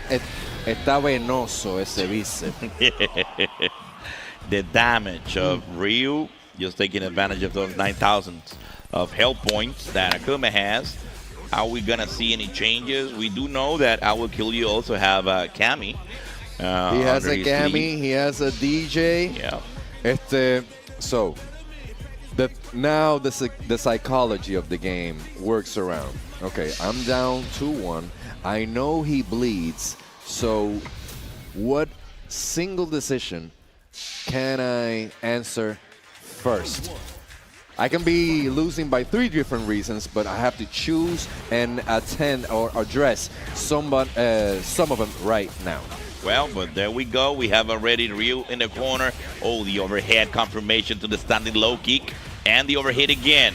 And he's already exhausted, but it doesn't matter. He confirmed with level 1 to take the round. Set point to Falcons Cryman. From Chile to the world, the very own. Now we have the chance to see it in grand finals. But I Will Kill You said, no, boy. It's not over until it's over. And again, the trade in the corner. What would be the option? The dive kick and solar plexus looking for the damage. Good back jump to avoid the pressure of the Hachogeki. And now we keep pressure. Ooh, the Hachogeki comes. And then you have the 4-hit combo. 75 seconds on the clock. And we're still looking for the options. The perfect parry. Okay. Let's take the options for the damage without spending any of the cash available. And you got the perfect parry in return. What's going to be? Oh, the throw. Here we go again. Look at him go, mama. You got the offer. Just take 3 and pay 2. And you have this one apiece on the 4th match of these loser finals. The heart of a champion. You cannot underestimate a champion. A champion's mindset. Now, he's trying to stop the momentum. Now we play a slower pace, but don't tell that to Kraime. Kraime sees blood. Now the overhead is not working as much. Nice neutral jump, but show me the hardest punch in the game. En la carota, ahora mismo. Tómalo. Con 81 para jugar. Ahora, let's see. Look at that bicep. Look at that bicep. Sí, sin miedo. The Arnold Schwarzenegger bicep. Sin miedo. Terminator bicep right there in the corner. Oh, wow. Espérate, cuidado. And he's low on. They're both low on energy. Okay. Oh. Does he have the meter though? No, I don't think so. With executive decisions. Let's do it. Not enough. Okay. Okay. Here we go. Qué tensión, Irsa, pero qué atrevido ese muchacho. Ahora, he does have the corner advantage. Let's see. Oh, yeah. Yeah, Donkey Kid, unfortunate decision. Dile algo ahora. With the jump in and the attack on the crossover. Got the round with the round of match, and this is 2 apiece. And we go to the final consequences in these loser finals. So, this is it. The moment of the truth is here. Now you got the corner carrier ready by I Will Kill You. The pressure. Akuma, the cross-cut DP on point. And a back throw to avoid the pressure. Okay, here we go, mama. Then they had to get no. Hey. Oh, what a good option right there with the dive kick to change the momentum. Then we got the perfect parry. What's gonna be? Okay, we got the Taxu. Let's get you to the corner. The back throw again. I said, no, Papa. This is your corner. This is where you're going to go. Level 1 on the spot. And you got the round. Set point again for Falcons Crime. Lo que te digo. Por un momento sintió el pressure, but now he has a little breathing room, Kraime. Now I Will Kill You face all the psychological pressure because if he loses, he's out. And coming to Puerto Rico all the way to losers finals and to get that extra step, let's see how he handles it. Don't underestimate a hungry fighter. Okay, let's do it. Can I take you to the corner? Yes, thank you. I've seen a lot of overheads in this game, so they're both ready. You can punish that. Let's see how he does. Everybody's. What a game. That's how you do it. Sometimes you have to do it. Stop punching buttons there. He keeps pressing the buttons. We go final game, final round, and in losers finals aquí en first attack. Well, he got almost level 3, so that's a problem for anybody, especially Akuma. But obviously, he needs to actually connect. Now we see the throw. Crime in problems. He needs to take the right decision. Okay, the Hachogeki, and he's okay. He was ready. That was it. KO, no more. Say no more. I wish you the best of luck in the next tournament. I'm out. Deuces. And he's the grand finals. Look at him. Falcons Crime watching at versus himself. Chris G. Remember that Chris G gave him 3-0 in the first encounter. He gave him the business in that first match. Okay. And losers at the beginning of these top 8. So this is the biggest challenge of Crime to go against once more Chris G. Total machine. 3-0, 3-0. He hasn't lost one match in these top 8. This is the biggest challenge of Crime as of right now to be able to get to the next level. This is going to be very difficult for Crime because even though he may already remember some of the things that cost him the first match, the time he has to adjust to a Chris G who has watched all Crime's fights in this top 8, he has new info for himself. Absolutely. So if things go astray, Chris G can go and look for the backup tech that he gathered from these last fights. Yeah. However, at the same time, Crime has more than one character.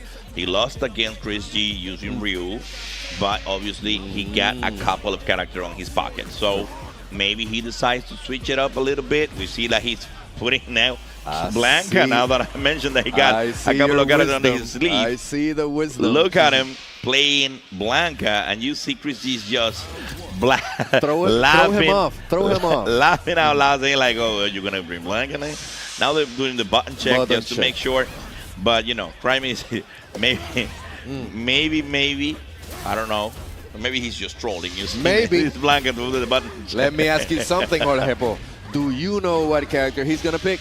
No, nobody does. So we are being tested on right now. Yeah, because we do know that he's a Shoto player. So we do know that he also have a Ken. He also has played Akuma. We have seen him using Zangief against Zangief Volado in the mirror match as well. I don't think it's a good option, though, against Chun-Li, which is one of the strongest characters of this season. But she's being underused. Not a lot of Chun-Li players out there. But I consider Chun-Li being one of the strongest characters of this season. I get it. And now seeing Chris G using it in modern controls and taking advantage of all the skills that she got, it is a great option for Crime to test it out and see what options does he have available for that character. And I was mentioning Zangief, and apparently he heard me. I don't know. I'm just saying. Let me ask you something, Jorge. If your opponent in grand finals has 2 other medals from 2 other games, and he's sitting beside you, looking at you, I will ask for the TO to remove those medals. Take him out. Otherwise, I won't play. So as I mentioned, he decided to bring Zangief against Chun-Li. I don't think it is the best option ever. However, Zangief is one of those characters that if you made a mistake, he's gonna make you pay the price. So let's see how Jaime is going to use this against Chris G. Okay, he'll throw about the SPD in the corner with the patience, the drive reversal. Oh, he didn't punish there. That jump in is, you can punish it with a hard heavy key and burst dynamite. He didn't use that option. He decided to remain calm. Okay. Chris G is exhausted, but he's not dead. And he's modern controls. Okay. Wow, what a drive impact right there. And get me that round.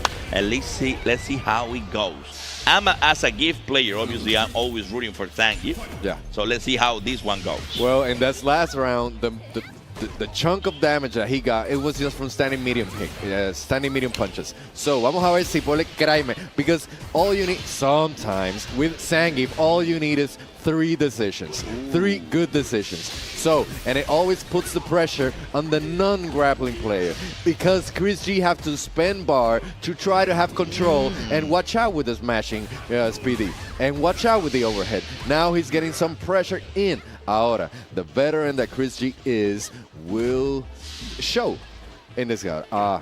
He's slowly walking him up to the corner. Wow. Pero le dieron en la cara. Con la picada de ojo. A Verde, a Convito, a level 2 y lo va a poner en burnout. Let's see how Kramer reacts to this. This is a very sticky. Oh, but he gives up the corner. A slapper. Do it. Do it again. Wow, he got level 2. Nice. That's going to be enough. That's going to be enough. Watch out. Right 1-0. there, he got the drive back. Le llegó and el agua. was able, le llegó el agua. He was able to punish it with level 3, and he get the first one. Remember, he's coming from the loser side. Very so nice. we need to win 6 times to be able to defeat Chris G. The This hill is just is the grand steeper. final. Ooh, wow. What a great option. Using the Fierce Punch with the drive to be able to punish and whiff. Okay.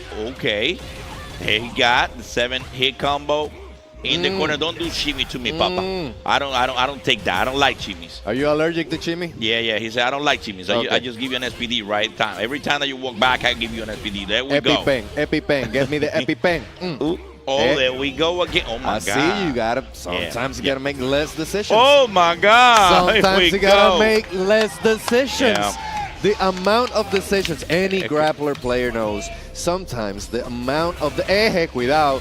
Es que es muy cariñoso. Es muy cariñoso, Zangi. Le queda mucho abrazo. Suavecito. Es que el pecho peludo es así. Chicos, ahora, let's stay. Okay. Un poquito de spacing, control from that. You don't want him getting near to you, so all your gameplay will be trying to, but I don't think he understands the consenting. Nice. No. Nice. Okay. Chris G have been burned out in every round so far. Okay, le llegó el agua ahí. Tradeamos. Nos levantamos con Speedy. Cuidado. Entonces, so Chris G maintaining the control he knows he has to do to get under. Drive reversal. Okay, he didn't punish anything, but now in control, en vida with the combos. We know Modern Chun-Li does less damage, but Chris G knows what time is it. So this is the beauty about the modern controls, that you can call it mixed control, because you're able to execute in the classical way regardless of you having modern controls, and the damage remains the same, which is a plus for them. So they don't necessarily need to use the modern control. They can obviously use it either way. And now we have the reactions of Kraime, now with the punish of level 2 to the legs, and now Chris is in the corner. Oh, wow. What a great confirm. That the level 3, spending all the cash, just trying to get him worn out. It's not enough though, but it's about to be there. 75 seconds on the clock. Only one level available for Kraime. The patience right now. Remember that patience is a virtue. Okay, you got the there we go. The punish. It will be enough. No. With the inside legs takes the round with the round the match, and this is once a pop. Saludos a Street Fighter 5 con las piernas de Chun-Li. Ahora empezamos, esto se empata 1-1, y ahora cuando tú le das momentum a Chris G, es el tipo más profesional del mundo, y cuando el tipo coge confianza se eleva a niveles Grand Final First Attack 2025. Vamos a ver, ganando terreno poco a poco, pero ese es el stop sign que Chris G va a tener que usar el resto del match para poder que no le reseteen, porque tú no quieres que Kraime te resetee. Te vas a tener que ir en burnout todos los rounds. Buen perfect parry, pero como estaba en el aire y el frame estaba bien cerquita, no pasa nada. Confirmamos los Ric Flair, pero le baiteamos el... pero este muchacho está jugando para afuera. Ok, lo perseguimos. estamos jugando escondite, te tengo que encontrar con el antiaéreo. Ahí es que empieza la veteranía. Recordemos que Kraime tiene 15, 16 años. Ese muchachito va a tener decisiones de adolescente. Vamos a ver, 48 para jugar. Y él tiene terreno y vida que recorrer. Patada en la carota. Wow. Cada TikTok le beneficia a Chris G. Pero no te asomes. Si te asomas te dan. Si te asomas te dan. Y ahora esas decisiones de teenager pueden ser bien volátiles para coger fuera de base a Chris G. 25 para tirar. Vamos a ver si él puede manejar el terreno como lo sabe hacer. 20 para jugar. No te apegues. ¿Qué buscas, tiburón? No tienes que hacer nada en la orilla. No tienes que hacer nada en la orilla. Ahora tienes permiso para shake the head, Chris G, because that's on you.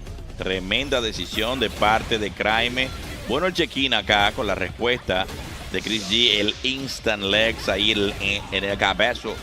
Vamos a ver el problemita. Tiene level 3 on deck. Vamos a utilizar todo el efectivo. No, decide que no es opción. Intenta el safe jump en aterrizaje. Level 3. Lo que pasa. Va a quedar exhausto y ahora tiene que tomar la decisión correcta. De todas maneras, tiene level 3 on deck Chris. Así que vamos a ver que él dice que el problema es que Sangi se pone a vocearlo. I'm coming. No se lo diga. Espérate. Ve caminando sin hablar, mijo. Dando los spoilers. Por favor, sí, claro. I'm coming. Cálmate. Suavecito. Cuidado. Está ganando por vital Chris G, pero tiene a Sangi. Cuidado. Bueno, el área está en último. ¡Oh, Maga lo mató! ¡Pásame, Guy, cosito! Lo dejó vivo por un pelo de rana. ¡Cuidado! ¡Oh, Maga! Entró. Level 3. Level 3, ¿sabes que sí? Claro que sí. Pásame ese round y pone esto un round a un round en la pelea número 3. Esto es Grand Final First Attack 2025 desde San Juan, Puerto Rico, el centro de convenciones, tirando la verdadera mermelada en vivola desde la isla para el mundo. Y nos fuimos a este último round de la segunda pelea. These rounds have been top notch. Don't do that. I don't want you to hear me. That's what happens, okay? Get off me. I need 6 feet from distance. COVID distance. But no. Where's that? He tried to use that standing heavy punch. Everybody's playing Street Fighter 2 now. Let's do what Kraime is playing at the distance that he can stuff Chun-Li's long-reaching punch. Ahora, they're both still in burnout. Just in time. Hey, executive decisions have to be made right now. This is too volatile. This is too close. Ooh, wow. Hey, you gotta stop. You gotta pump the brakes on that jumping. Level Chris 2. G is taking these set poquito a poco. No me gusta. We got the opportunity don't play right with there. my heart like this.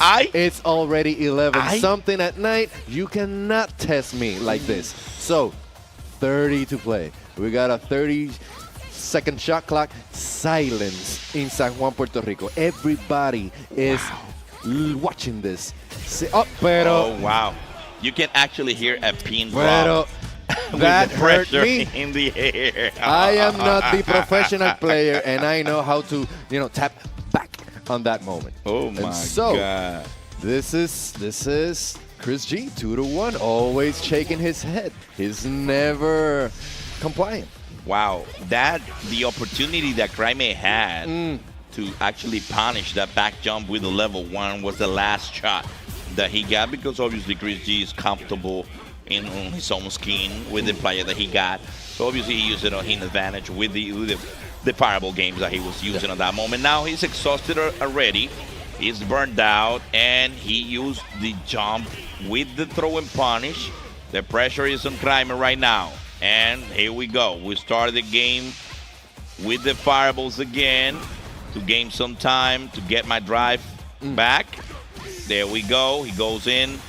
And we got the throw. And with the throw, we put a tournament point for Chris G. Ese muchacho tiene que treparse ahora mismo. Tiene que escucharme en español y treparse ahora mismo. Porque yo quiero un reset. Sé que es tarde, pero aquí tú vienes para First Attack para llevarte la experiencia completa. With 90 seconds still to play, Chris G making all the executive decisions. He smells blood. He is a champion. And everybody who's a champion knows that the hardest thing is to close the championship round. So far, easy breezy. Por el túnel Minilla, Chris G, tranquilito, a decision away from taking First Attack 2025. Let's see what the Chileno has to say to everybody watching him.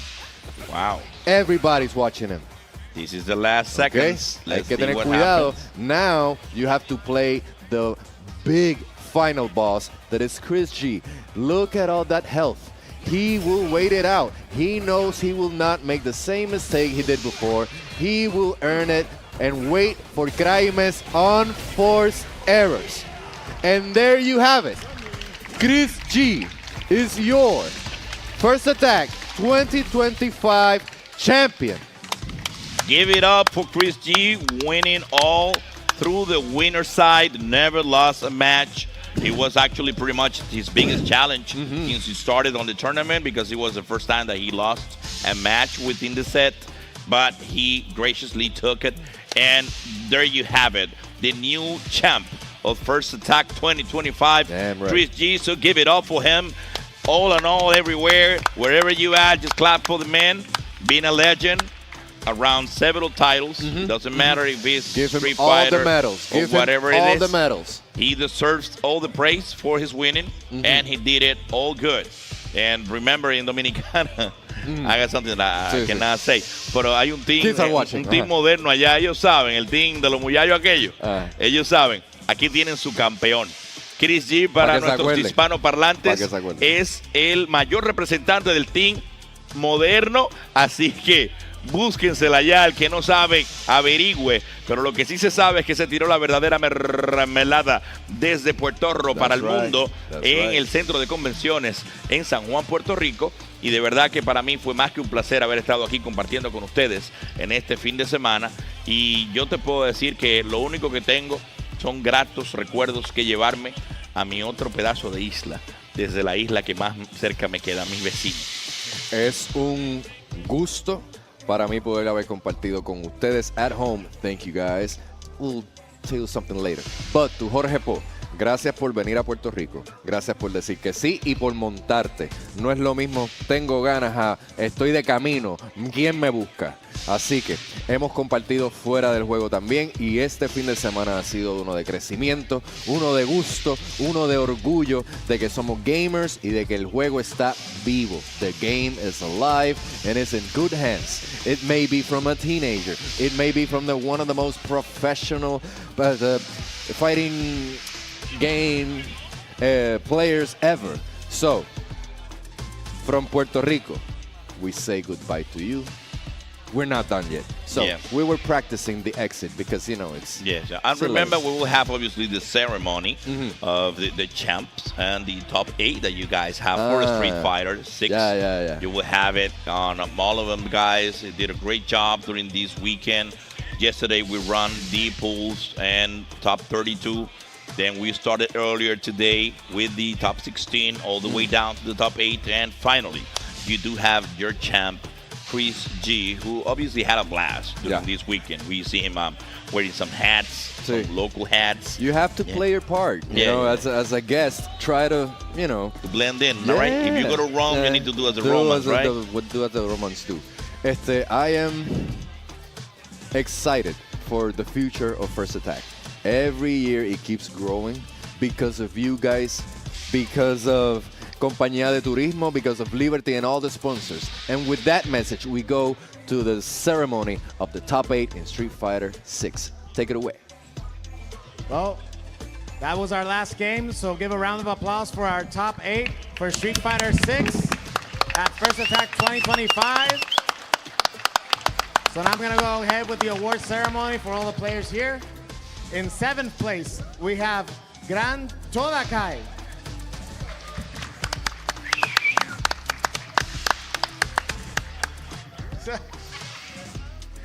In 5th place, we have Lendo Ben.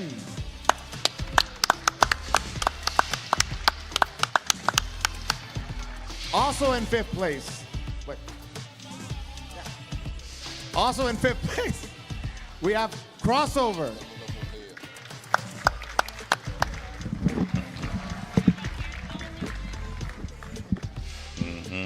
That one. Oh. Yeah. Está todo el mundo. I'm 5th. I forgot. I completely. There you go. Your 5th place. Congratulations. I was mixing myself up counting. I was like, where the hell's the... I get it. So that means he's 4th. I'm sorry.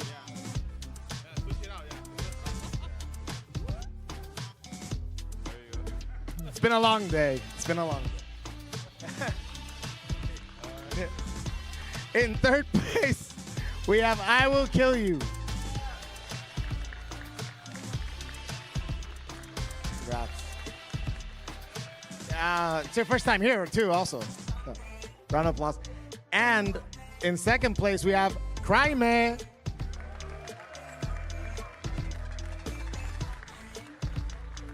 And making his, 4th top 8 today? 5th top 8. We have Chris G.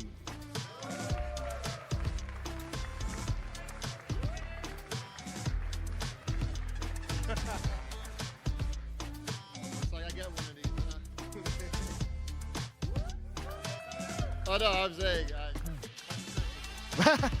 Okay. It's first win on First Attack. That's true. Anyways, thanks to everybody that came out to First Attack. I really appreciate you. Those that stuck by to the end really means a lot. I hope to see you again, and I want to share something with you guys before I leave, before we all leave. So if production can just like swoop that by, then I'll be like.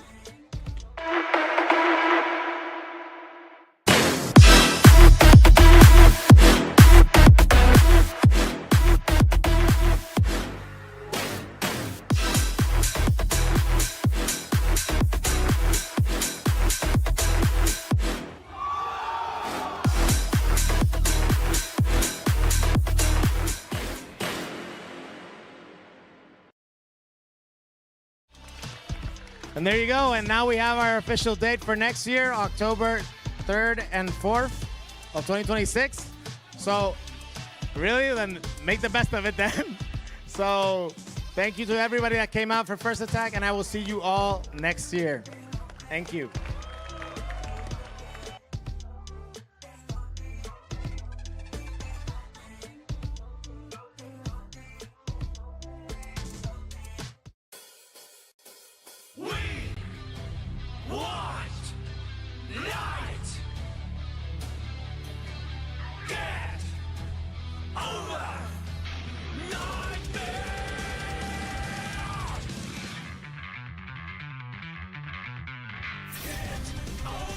Nightmare.